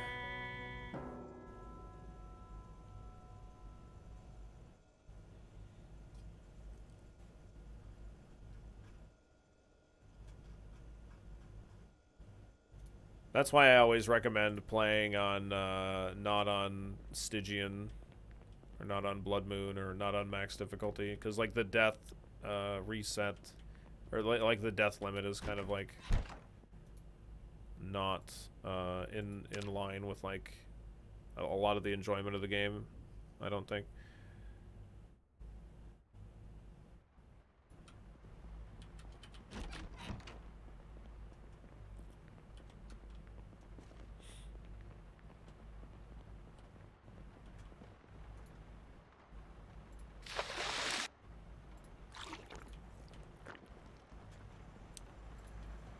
Let's see.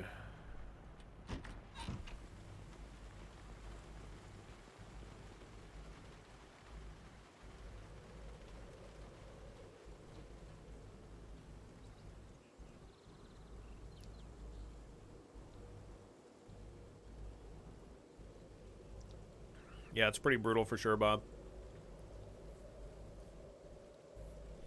Oh yeah, there was another thing with like Counter-Strike and like the way that I like to think about games and learning games and teaching other people play games. Like Counter-Strike early on felt like people that were good at Counter-Strike like didn't want to like help people that weren't as good as they were at Counter-Strike. At least that's how it's always felt to me when I played when I was younger, like before streaming and stuff like that. And like I never really liked that about it, and I always kind of felt like if I were to like get good at the game,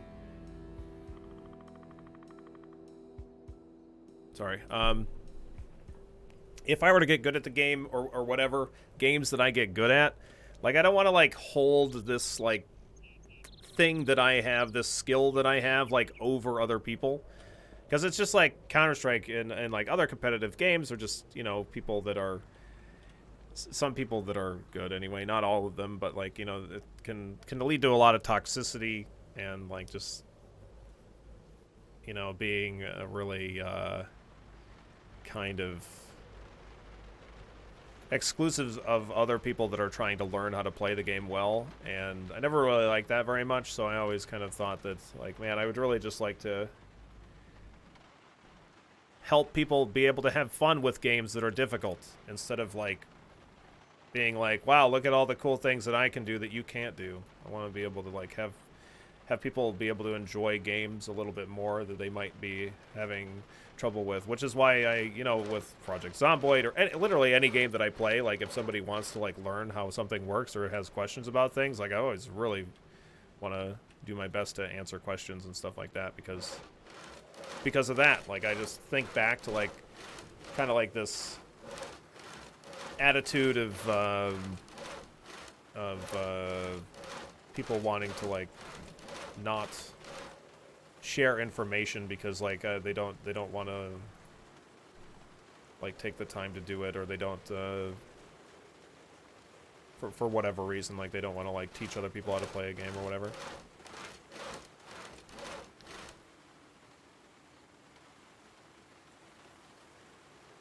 Right, no, for sure, Psycho. Yeah, that's the thing that I really like about Darkest Dungeon is like the is like character deaths, and like the whole thing with like a Call of Cthulhu kind of setting to me is like very like, you know,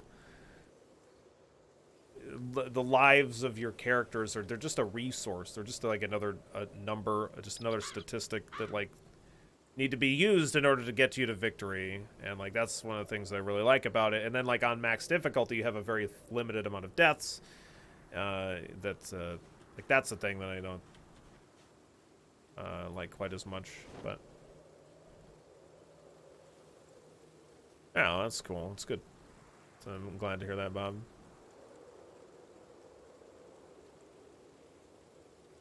I've left in games entirely due to toxicity before. Who needs that in your life? Right, yeah, I mean, that's true.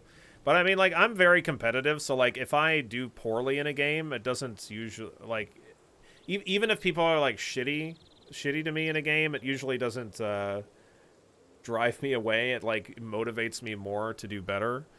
And but yeah, it can definitely, yeah, it's definitely shitty to have shitty people being shitty to you in games. It's really shitty.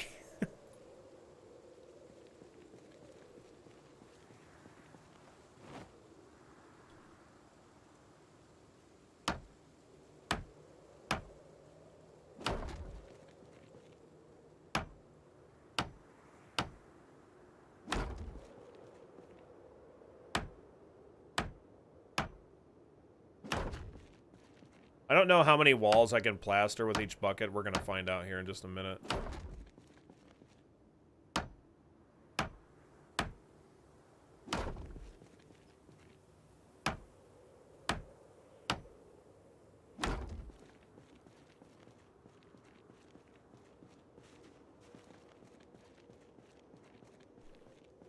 Can zombies destroy the walls that you're building? As far as I know, zombies can destroy any player-made structure. Yeah.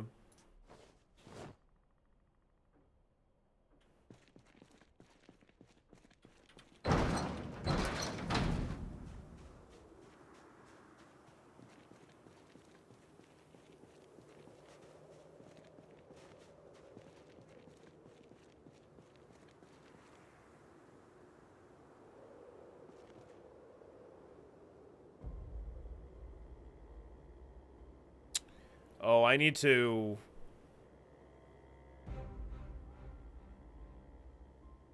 Okay, I need to make it a wall first, I guess, and then I plaster it. Is that how this works?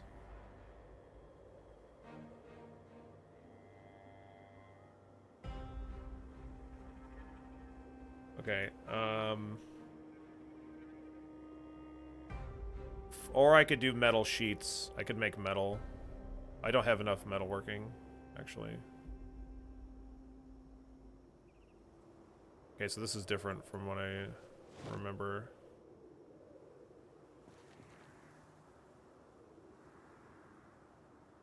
Okay, so I need more planks. You can find boxes of nails all over the place, for sure. Yeah. But you can also you get them from disassembling things, and you just find random nails around as well. Yeah.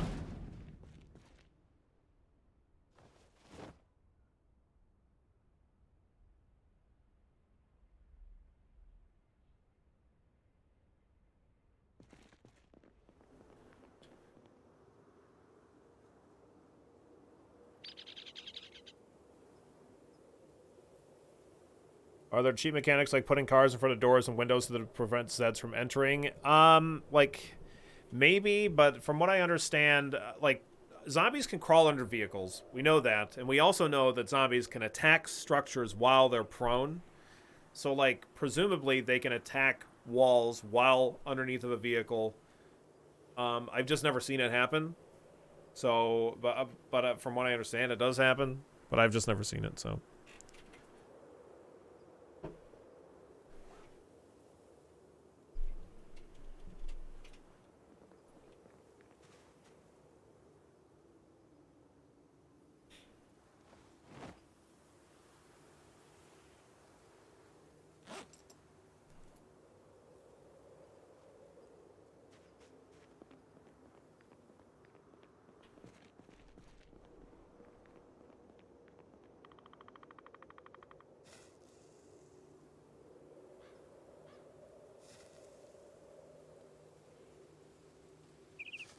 Need to find a shop to slam them cars into the ground. Oh, I could just slap them into the ground. One slap, they're just going to flatten all the tires. They won't be able to fit underneath of them anymore. No problem. One slap.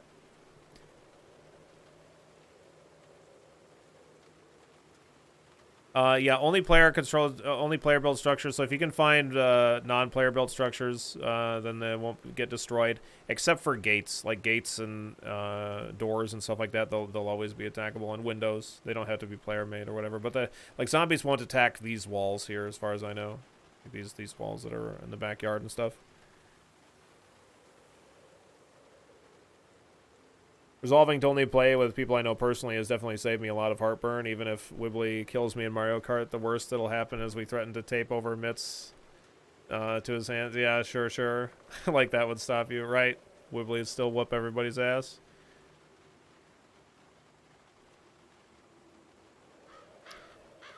Wondering if there's a permanent structure that you can strive for that will give 100% protection. Not as far as I know. There's like stuff that'll give a lot of protection.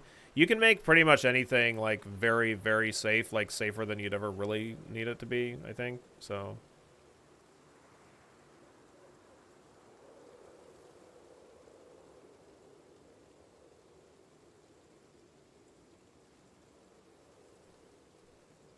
oh, that's true. Yeah, you can build floating structures.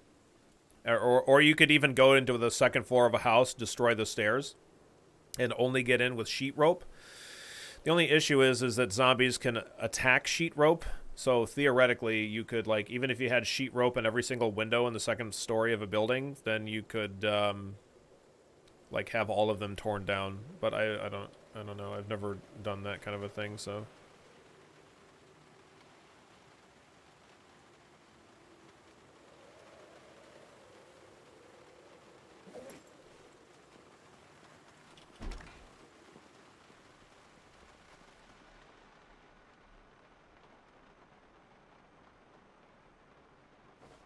Could be wrong, but I found that zombies only attack sheet rope if it's flush with a wall. Just if it's just jutting out, it's fine. Oh, really? Okay.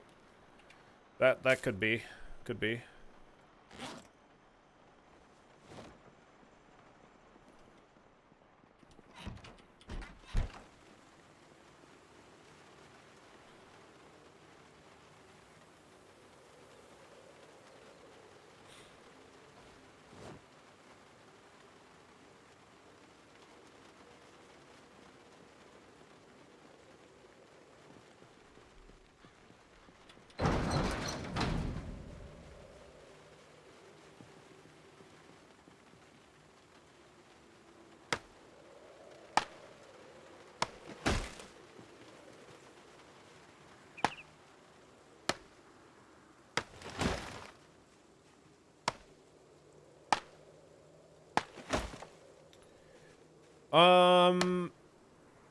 Sure, yeah, I guess you could rebuild the stairs to get back up, yeah. But if you do have zombies on the ground floor, then it's you know, you got to deal with that kind of stuff first. But yeah, I guess I don't see why not, as long as you have the carpentry skill to do so.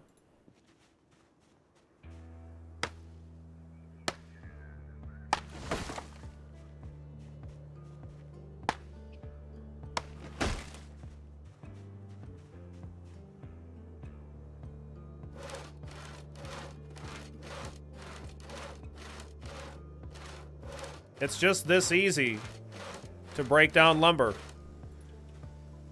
It's just that we got 6 usable planks out of 2 logs. We don't have to do any joining, no planing, no nothing. Not necessary. You're just wasting time. What's up, Bolts? How you doing today? If they attack the sheet rope, that prevents you from using it, so you have to jump out of the window. Yeah, well, usually if you're in the 2nd floor, you've got lots of extras. You should, anyway. Yeah, I'm doing alright, not too bad.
For some reason, I have a feeling like making windowed walls and then reinforcing them with metal sheets is like the better way of doing this. I don't actually know that that's true, but like there's like a part of me that thinks that that must be better than what I'm doing.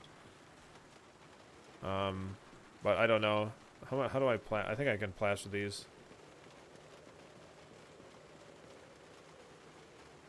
Right, yeah, that's what I mean. Like, they wouldn't break the wall, which might be a better value.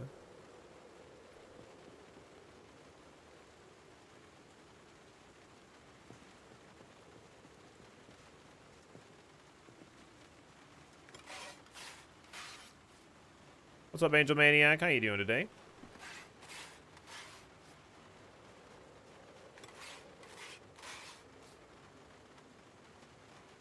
The way that I understood it before was like by plastering a wall, you were making it not attackable by zombies, but from what I understand now, that is not the case. Yeah, I'm doing good. Thanks for asking. Just doing some base building stuff in Zomboid, just chilling.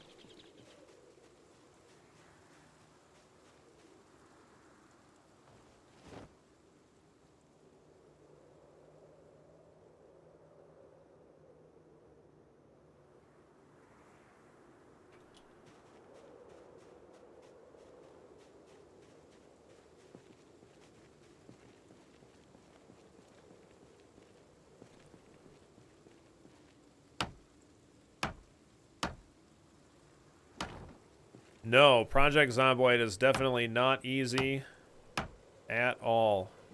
It's very common to die early in the game, and it takes a good little bit of time to be able to kind of figure out how to survive early and like what you need to be doing and looking for.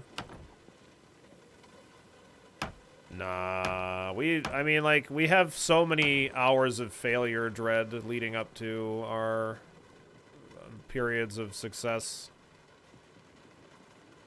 Like, Like when we started, when we were playing Vern, like how many characters did we lose before we actually got Vern to be relatively successful? Like, I don't know, like 5? Like we had so many deaths, it was ridiculous. This is purple rename, by the way. Okay. I'm just probably not gonna remember. It's very, very difficult for me to remember name changes, but I'll try. Wiki says walls over time can be destroyed by zombies. However, if painted at this current version, will be ignored by zombies who concentrate. Yeah, the wiki's like almost always out of date, though.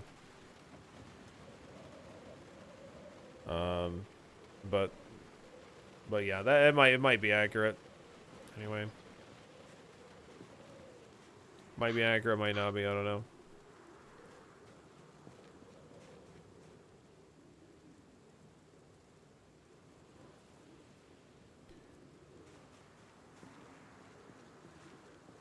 You actually found me in the short stint that I was playing Noida. Sure. Yeah, Noida's really great. We'll definitely go back to Noida at some point.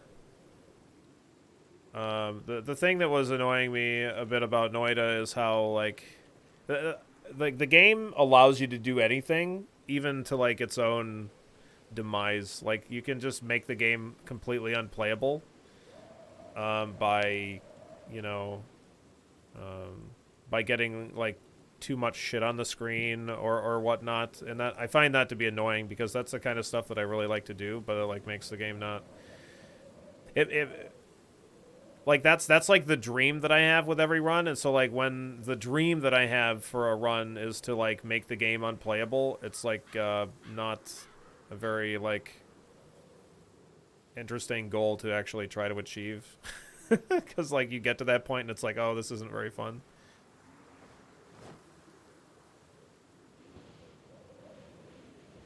But I still love Noida anyway.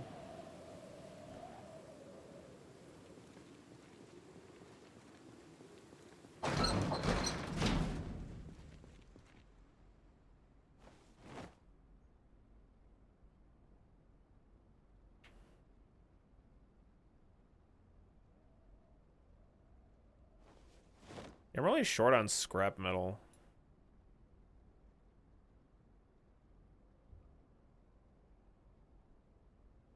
Still.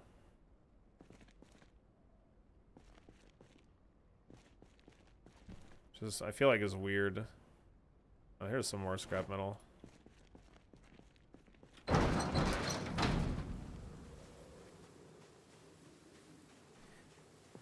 From what I heard, walls are more durable if you build at as level 1, then upgrade it instead of building it as a higher level at the beginning. Oh, interesting.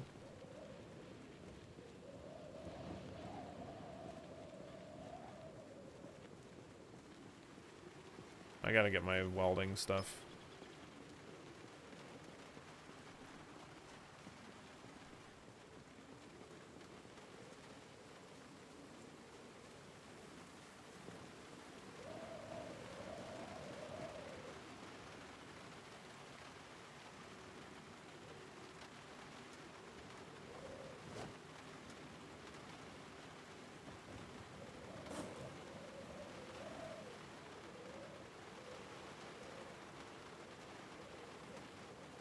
Where's my welding mask? There it is.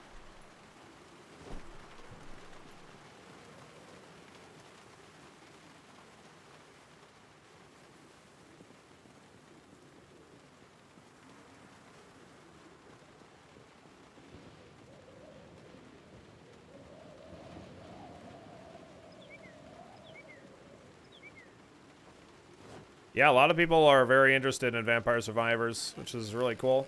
It's a fun game.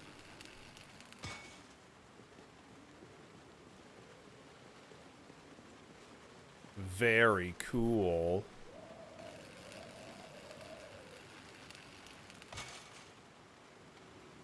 What am I short on? Scrap metal again.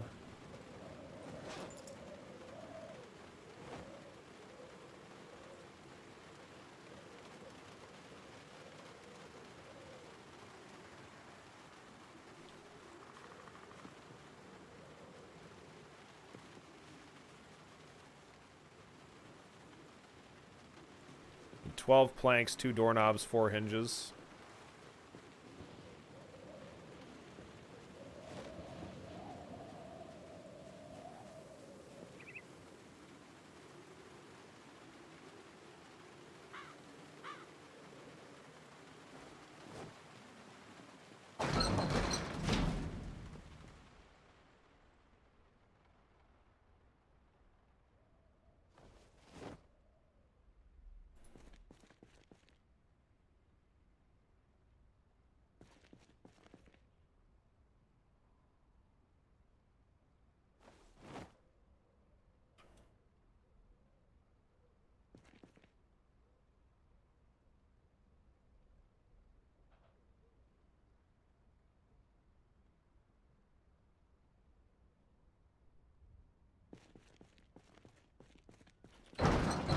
Uploaded my cute cat to Discord. Oh shit, we'll have to check it out.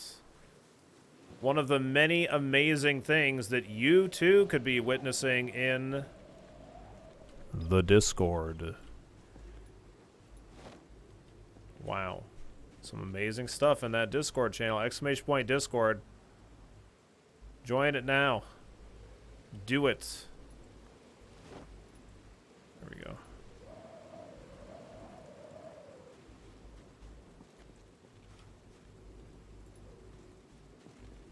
How do I access the Discord? Exclamation point Discord. Step 1, exclamation point Discord. Step 2, click on the link. Join the Discord. It's amazing. Amazing what you can do.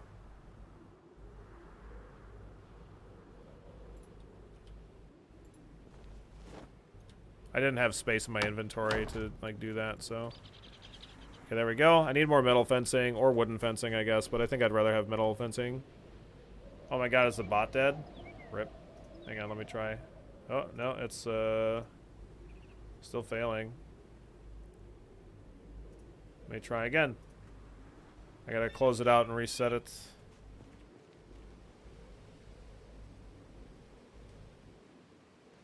Okay, it's connected now.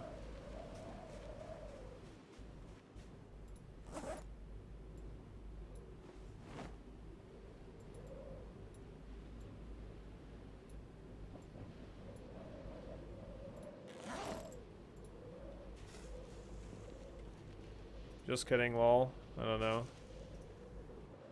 Is it lagging or what? I'll try and execute it manually. No, it's still not working. Okay, new plan. Here's how you join the Discord. You scroll down to the about of the stream, or you look at the about the stream, and you click on the little Discord icon there. I don't know why my bot's not working.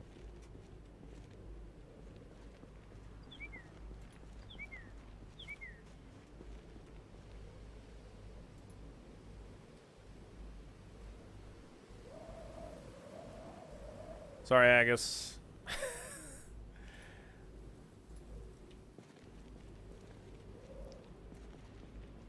You can't post links without asking. You'll just get auto-timed out. I got slapped for posting your link. Yeah, I know. That's just automatic. Sorry.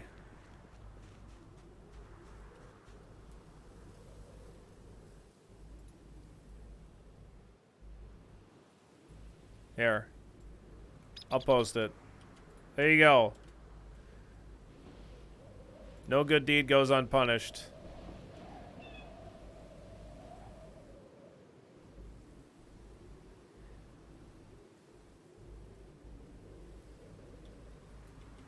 God damn it, Snake. Okay, let's see.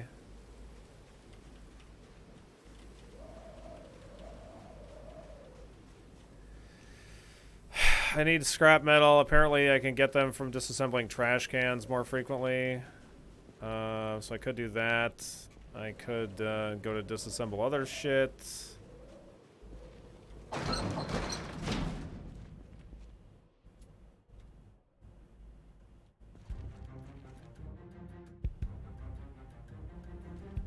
Or I could build wooden walls over there. I kind of would like to have metal walls in that area, though. So maybe I'll grab this wood axe and... I don't know, my character's pretty fucking exhausted.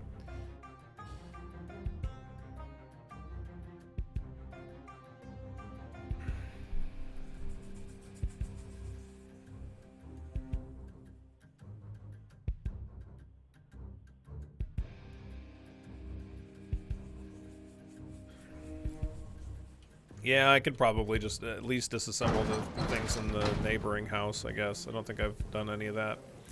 I wish there were more, like, car wrecks that were disassemblable. Well, that's right. This house doesn't really have very much.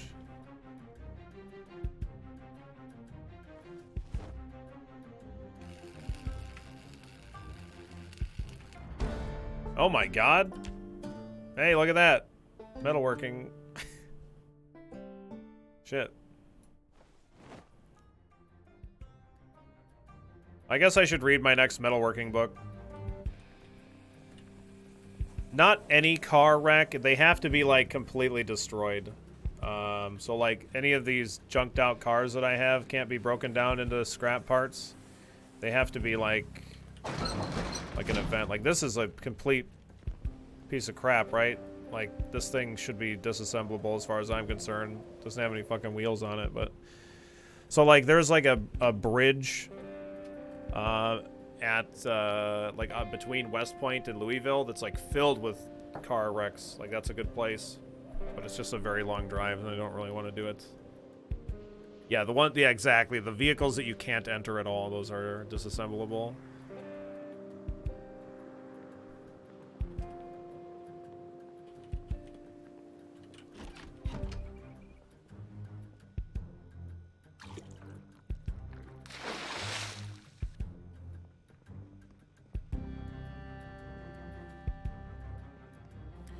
Can you check your DMs really quick and give me a that's fine or no? You don't need to elaborate further.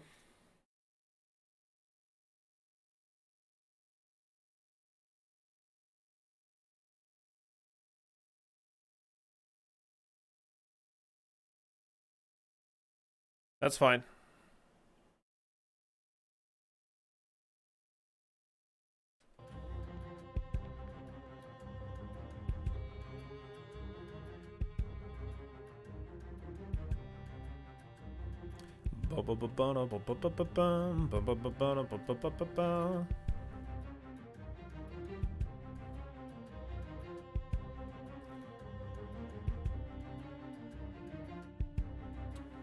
I need the 7, 8.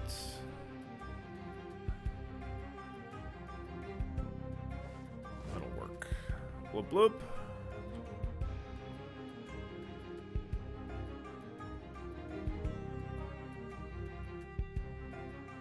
I need 8 for the big double pole gate.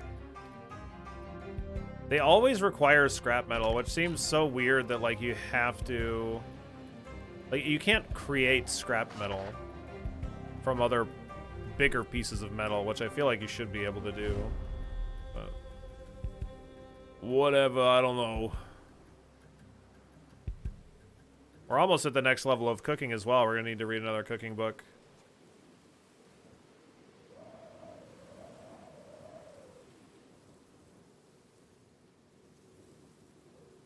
You can't read, it's not raining. Don't worry, I'm sure it'll start raining in no time. Oh, it's chilly out here, though. And also, Tony's very tired. Farming is easy to learn, yep. Once you start harvesting, you're gonna start leveling like frickin' crazy.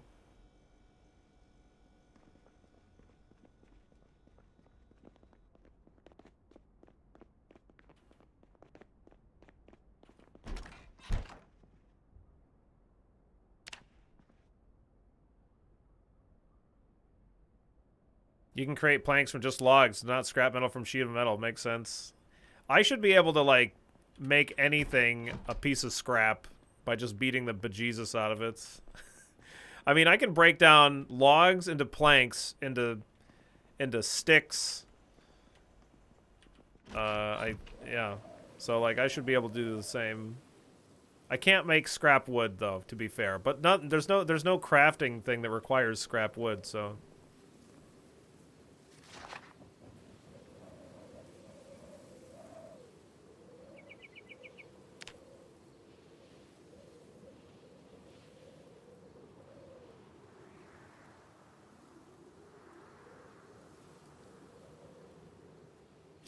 You cannot get all water to start running again once it stops noisy, no. But you can get faucets running by, like, running plumbing. It's not a mechanic that I've ever had to deal with, so I don't really know a whole lot about it, but you can, like, plumb water to water sources. So that's like that's definitely a thing that you can do. I just don't know how to do it.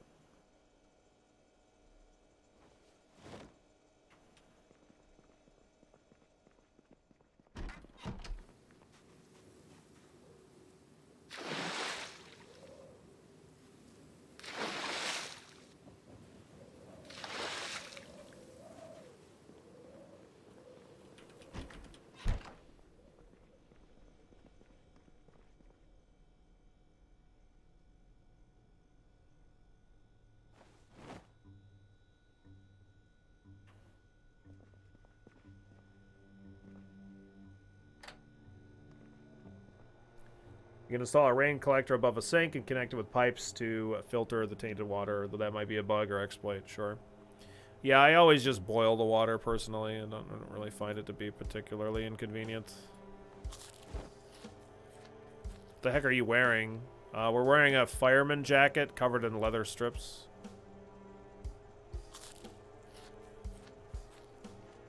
Oh, it's a welder's helmet.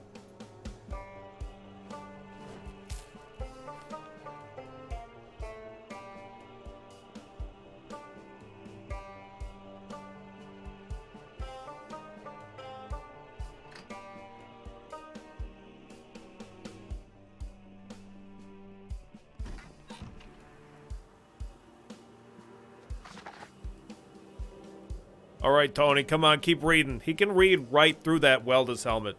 No problem. It's all right. It's fine. Look, he wasn't reading anyway. Okay, Tony can't read.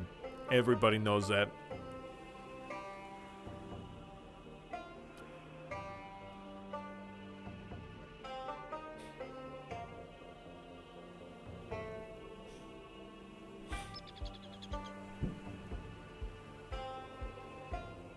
He's just out here pretending.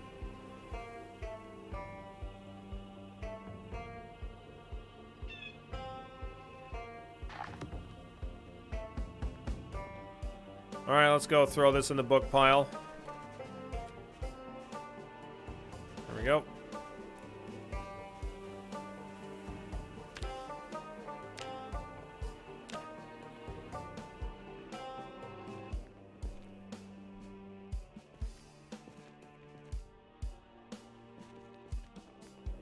Wait, what? How the fuck am I hungry again?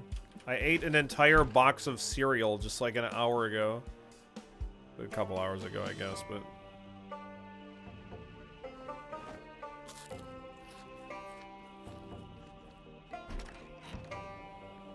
Oh man, I freaking love the pictures in these books. I freaking love these pictures. You kidding me?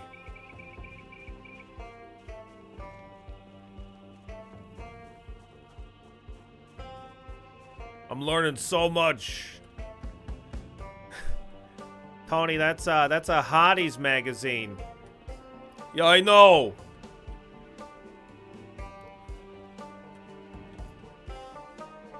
I'm learning so many things.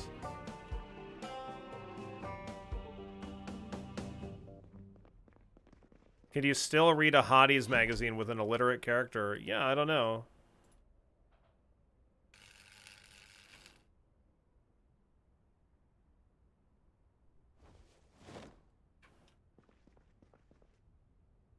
Well, hang on, let me get a little drink from the toilet first. There we go. Alright, perfect. Now we can disassemble it. See, look, we got metal pipes, which is great. No scrap metal, though. Yeah, Tony's learning all about that, human anatomy.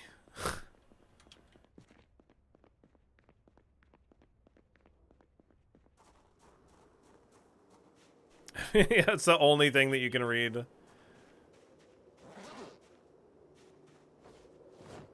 I read it for the articles.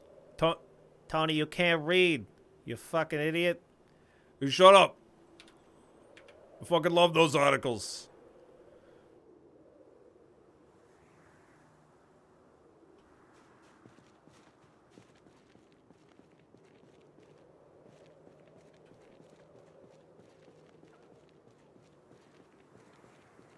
Tony, you hate articles so much. You won't even look at magazines with people that have articles of clothing.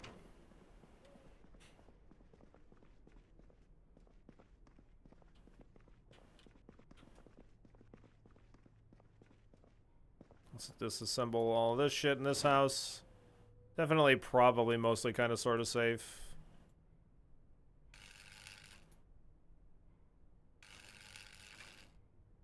There's more metal sheets and stuff.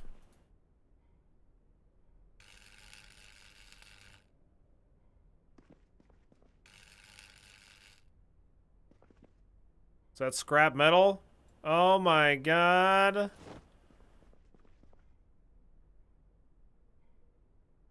Take that rotten bologna out of there. That melted ice cream's still there, though.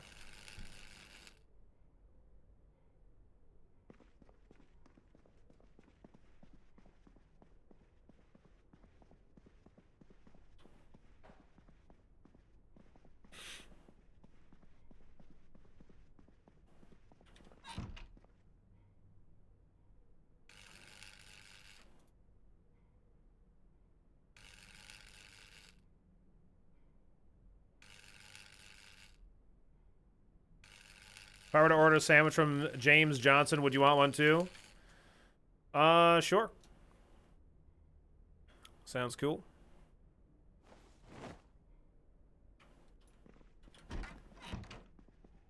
I'll do a Billy Club, of course. Little Billy Club sandwich, you know. Not too bad.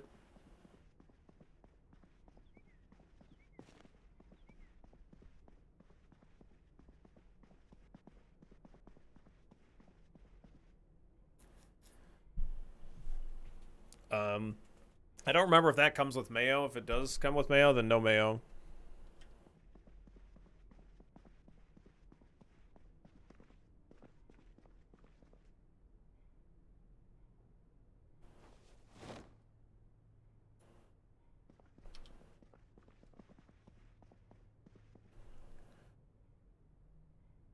Da da da da da da. Tony's knowledge of toes comes from one very specific Hotties magazine he picked up as a child. It's where I learned my love of toes, you know. Yeah, James Johnson.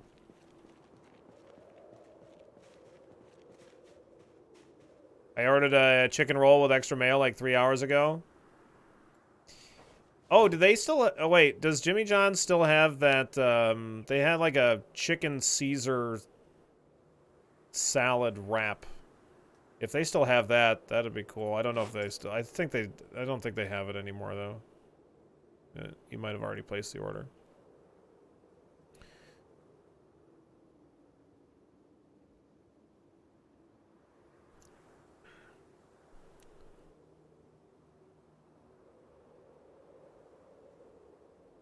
Oh, those pipes that there they are.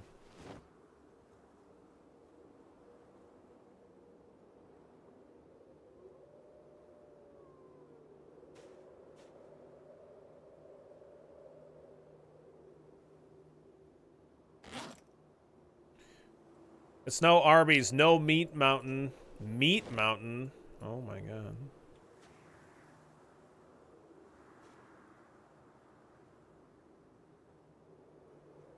Can't find it on the menu. Yeah, I don't think it's there anymore. So yeah, the Billy Club is totally cool.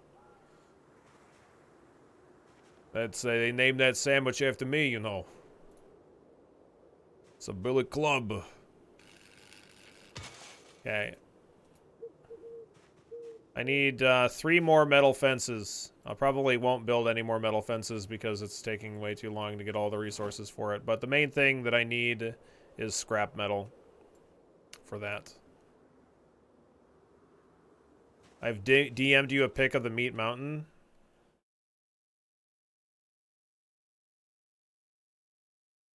Jesus. That is quite the meat mountain.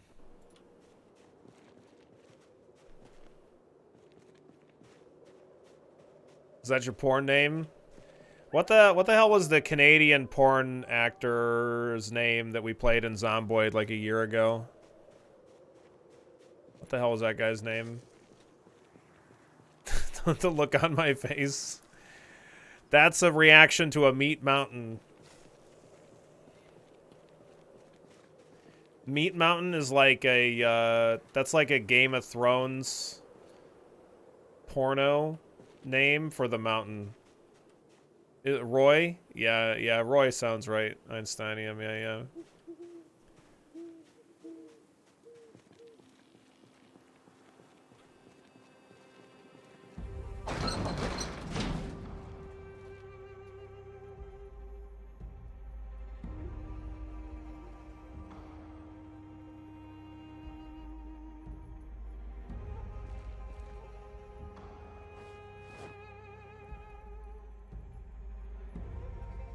What am I overloaded with?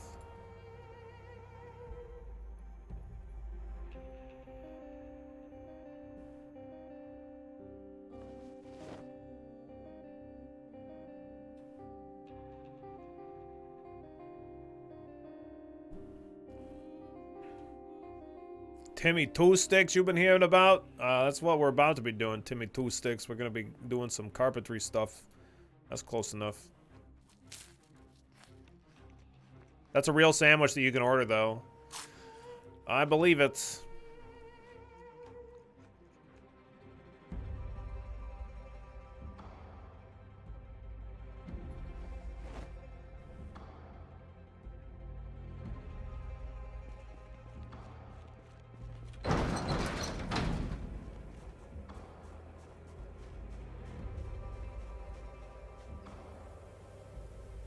You haven't seen that version of Game of Thrones? Well, what are you doing with these? What are you doing? Still doing here? I don't know that that actually exists, but I assume that it does.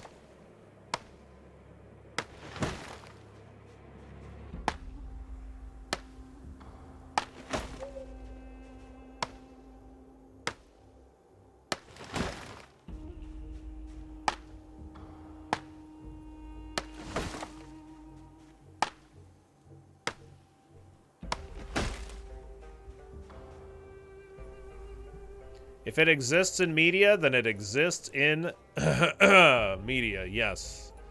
Definitely accurate.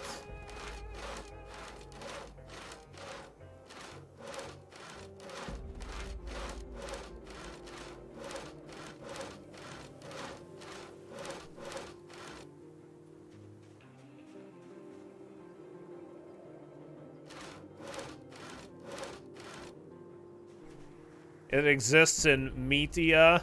Ho ho ho!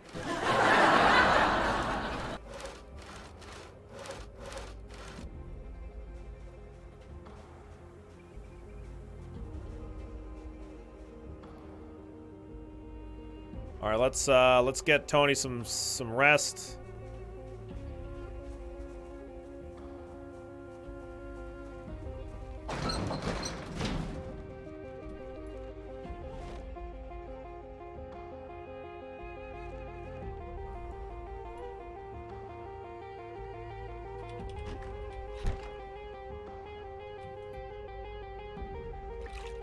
So I guess after Jimmy Johns gets here, after the James Johnson arrives, then I'll take a little break, and then when I come back, we'll do some Vampire Survivors. Is probably going to be the plan today.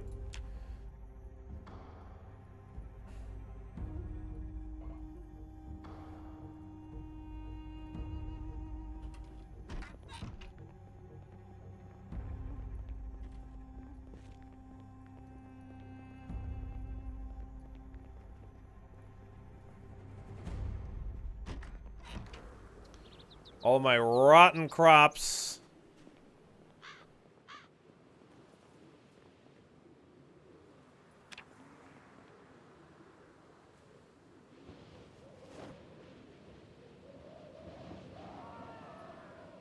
What the hell was that screaming event? Weird.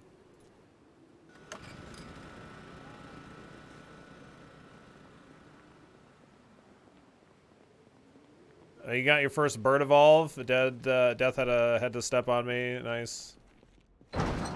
Sound like a crow? Sound like a person screaming to me.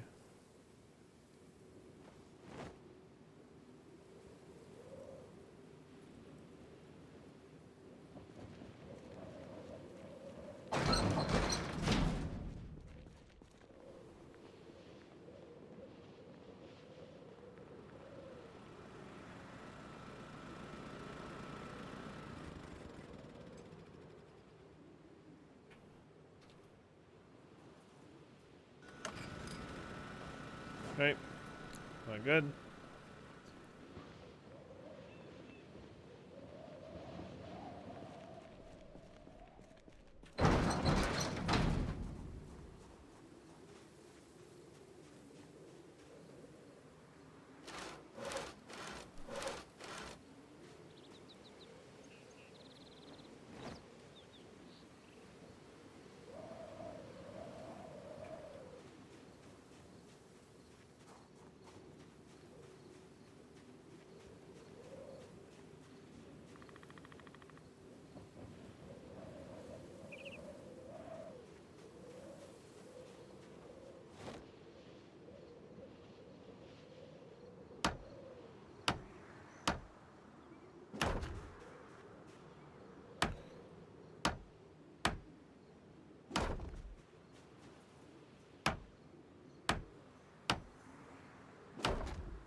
Okie dokie. We're building stuff, getting stuff going. Old Tony Two Toes getting the carpentry done. No problem.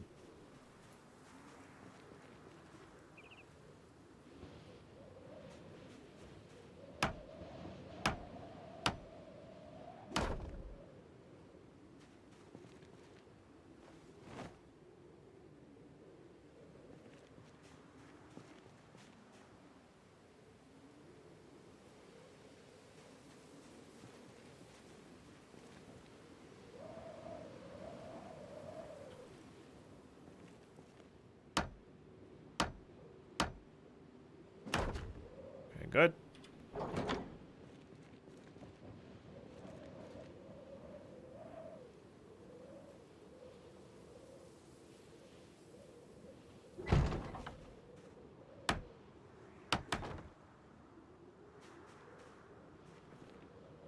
Okay.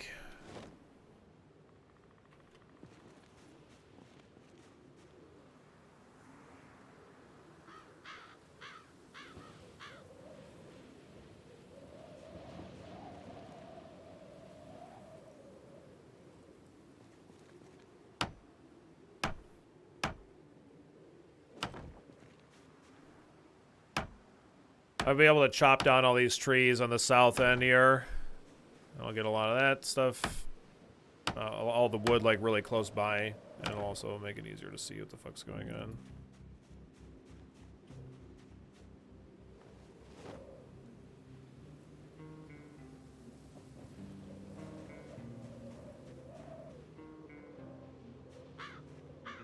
But I'll get this little wall section done first.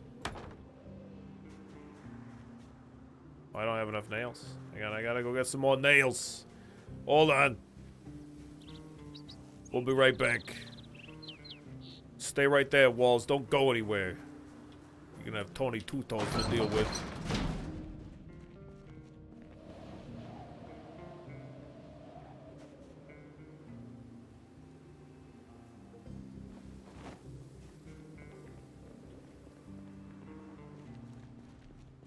I guess I can grab these planks while I'm here.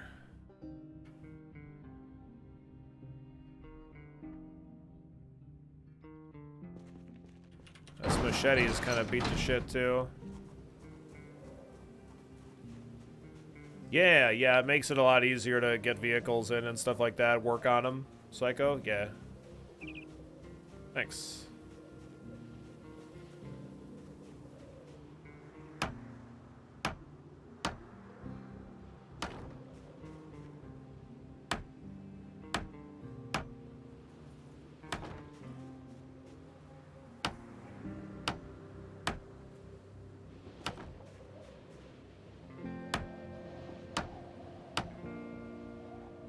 Okay. There we go.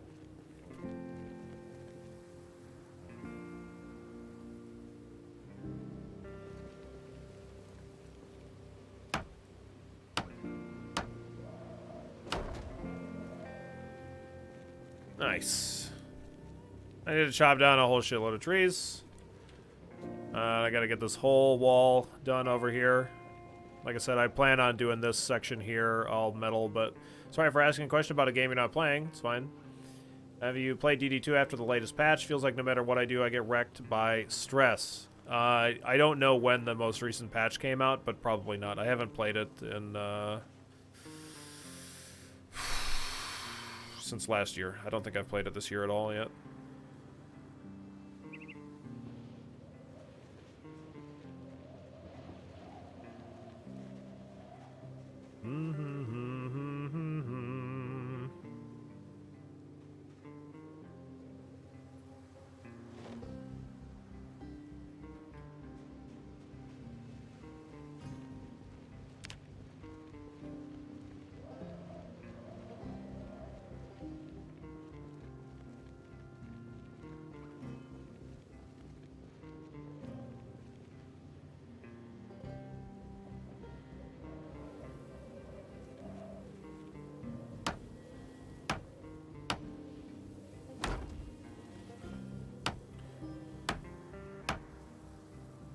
Okay, let's go get the axe, and I gotta chop down all of these trees, and that should give me all of the wood that I need.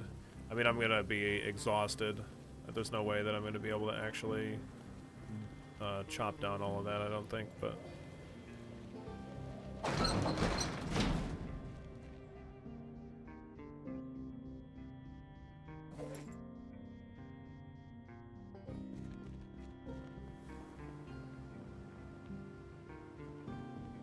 Put that axe.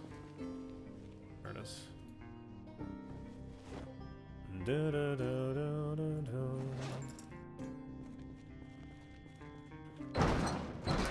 Hold on, I need more food.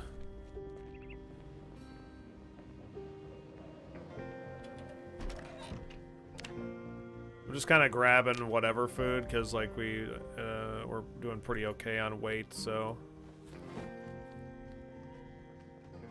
We are like trending upwards very rapidly. The 2 arrows up means that we're like gaining quite a bit, so I have to switch back to the veggies and stuff. Do zombies see over the wood walls, or do they ignore you? If they don't see you, go in them. Yeah, if they don't see you on the inside, and if there's nothing making noise, and they didn't see you go inside, they're most of the time gonna ignore. It's not guaranteed. Like, they still will attack player-made structures just like randomly if they're like nearby, because like zombies just wander into areas and they can definitely target stuff. That, or at least I haven't interpreted like me doing anything as anything that would like generate aggro like that. But maybe I did do something and I just don't know what the hell it was. But yep, there is fishing in the game. I haven't done it. We're not by a lake.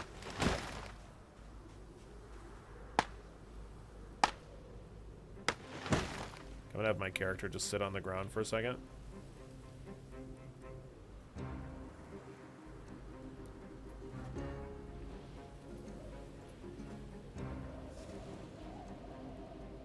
Sit on the ground, have a smoke. You spin me right round, baby, right round.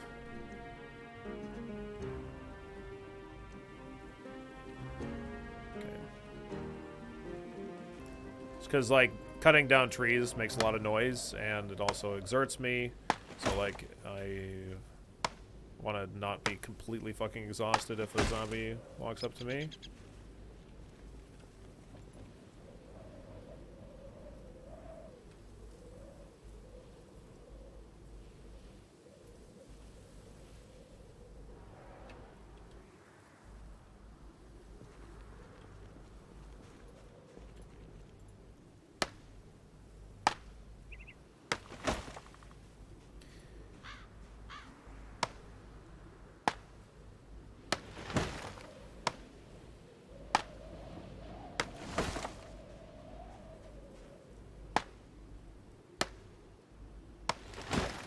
Yeah, that's what I would consider it, Bob. Like, I'm definitely gonna consider Tony pretty well done when we have all these walls built, I think.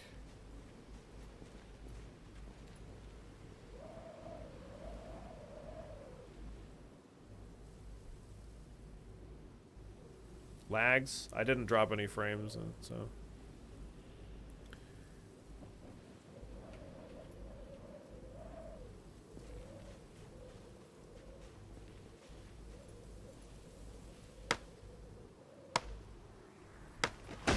We definitely have a lot of skills on Tony. He's definitely a pretty awesome character. We did a number of things I've never done before in Zomboid. It's like focusing on guns. We did that with Vern too, but did it on Tony as well. So this is like a pretty new experience with that, and getting our farming to max wasn't too difficult, but was something that I hadn't done before.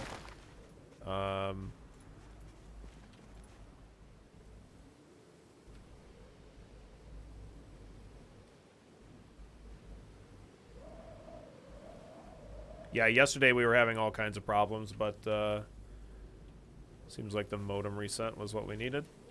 Everything's been pretty good since then.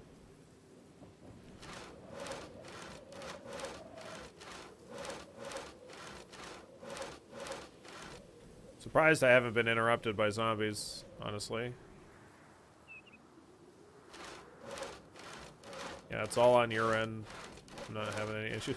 I never tried to move while I was sawing logs, but you could just move around like this. Okay.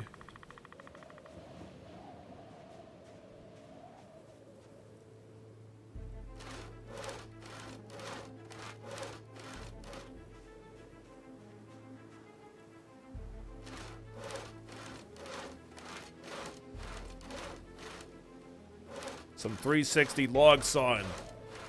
Yeah, it's like in those lumberjack competitions, like where they gotta like go on the rolling logs and like chop down trees quickly. They gotta do the log saw and spin.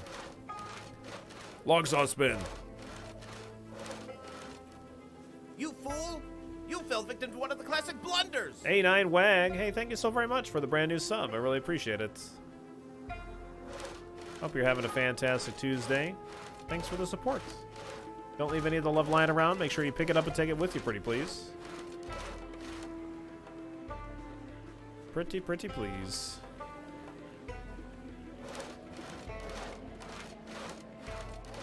Yeah, I always thought that I was much more vulnerable doing this log sawing, but I can actually look around, which is really good.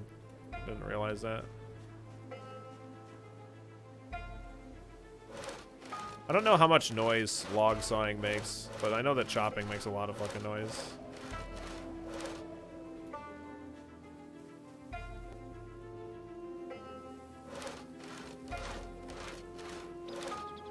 Finally purchased this game and I've been having a blast. I died a heck of a lot just learning stuff, but it's been good fun. 10 out of 10. Absolutely, Mr. Wheatley, yeah. Yeah, I definitely I'm a big fan of Project Zomboid, and like it is difficult, but I mean like once you like it's very satisfying to like learn the game, I think, and you know, once you can kind of like start to abuse the mechanics, it's especially satisfying because of all of the hardships you had to go through to get to that point, yeah.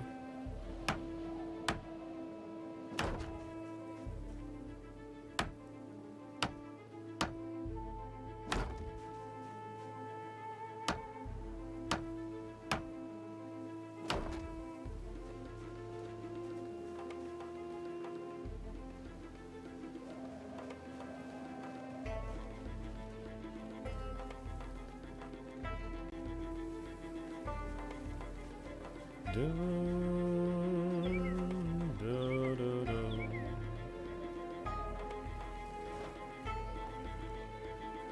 whatever. I'll just put this in the truck. I have like, wait, hang on. I have way too much shit in this truck anyway. Actually.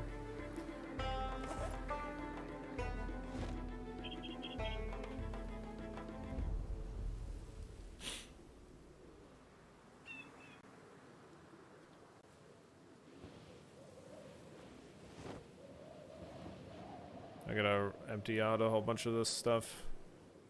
I'll worry about that later. Or not at all, possibly. I don't know.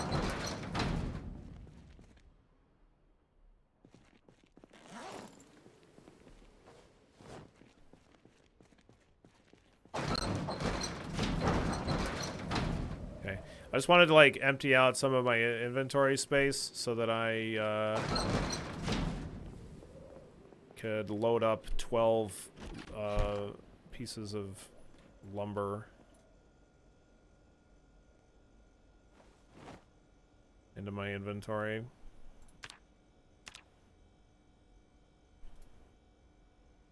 Sounds like food is here, possibly. Let's have a can of beans. So, constructed walls are better than log walls. Well, I don't actually know that that's the case. The way that it used to work is, like, if you did this level of construction of walls and then plastered them, then zombies wouldn't attack it, which is kind of why I'm doing what I'm doing. Log walls require more resources, I think, because this is each of these walls, when they're like fully constructed like this, that's 2 logs, as opposed to having to use 4 logs to make one single wall section. I don't know if the log wall has more health than the other one or not. I don't have any idea. But, there we go. Now I can fit 12 planks in my inventory, which is nice. Doing the wall stuff. Oh, not pillar. I don't even know what the hell I need pillar for. Maybe just a support thing. How do you know how much to eat and when? Peckish versus you can eat a horse. I just kind of like eat a lot. Like generally, like in the early game, because I have the character take underweight, you have to eat quite a bit in order to gain weight. So like I just kind of eat everything.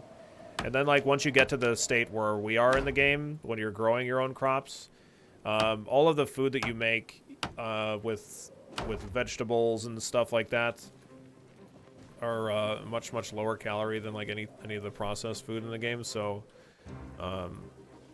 so like you lose a lot of weight. So mostly it's about keeping myself out of the hungry section and just like basic weight management kind of stuff. Other than that, it's just like just keeping myself off of the debuff. Like I'll, especially if I'm going into combat, like I won't want to be like super starving or anything like that. But I basically just eat when I'm hungry, and then if I am not hungry, then I don't eat.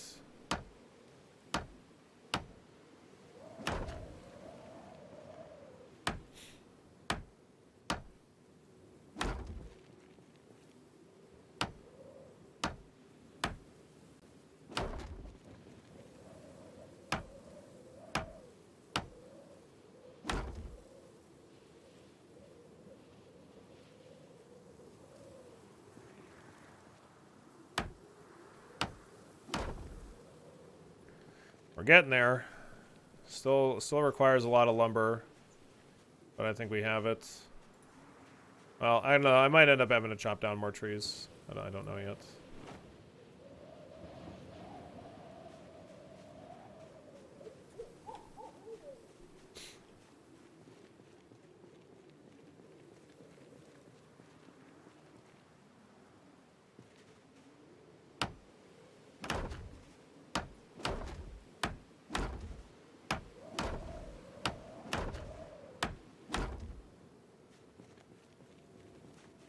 Pretty much only grow cabbage, potato, and carrots. The carrots are for trapping rabbits. A roast with 2 of each of rabbit, cabbage, and potato can keep the weight on even with a load of activity throughout the day. Nice. There you go.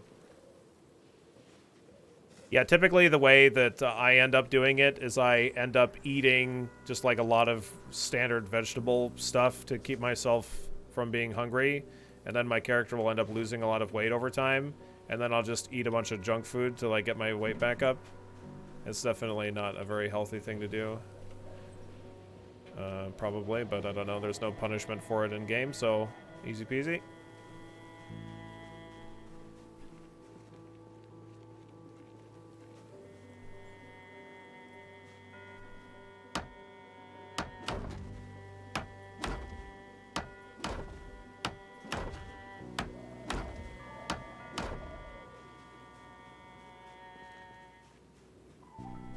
I survived for 30 years, experienced congestive heart failure. Yep. I'm just kind of using higher speed right now because like I haven't been running into any zombie problems yet, so. Yeah, you gotta follow it up with some blue toilet water, you know. This stuff's not too bad. I like it. I should make a command for that clip. It's a pretty funny one.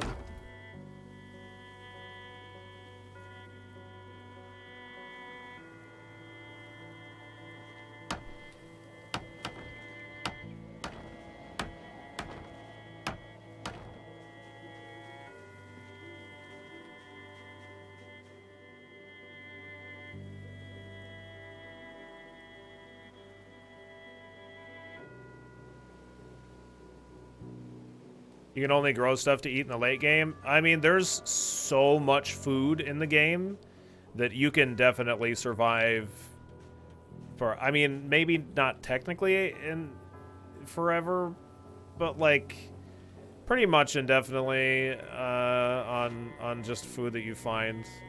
As long as you keep searching for it. The only thing is like it's a kind of annoying to search for it, right? So like that's maybe like the problem. A lot of nails again.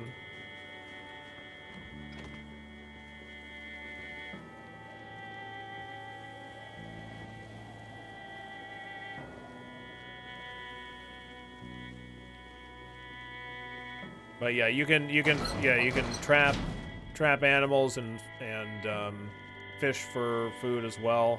I usually just grow crops. If you build a base that's by a lake, though, I mean, yeah, that seems great. A great way to do it.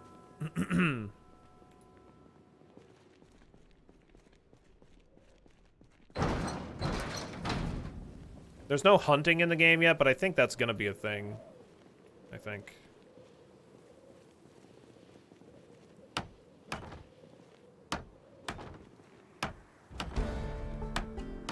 Oh, nice.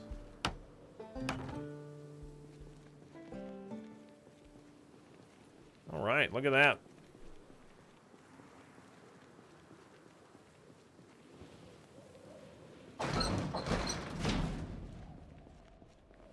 Okie doke. Well, I think I'm gonna take a little break here, go have some lunch, and when we come back, we're gonna play some Vampire Survivors. We'll get Tony rested up here, and then tomorrow we'll start with some more Zomboid as well. But yeah, we'll play some Zombie Survivor for the next like 7 hours of the stream or whatever.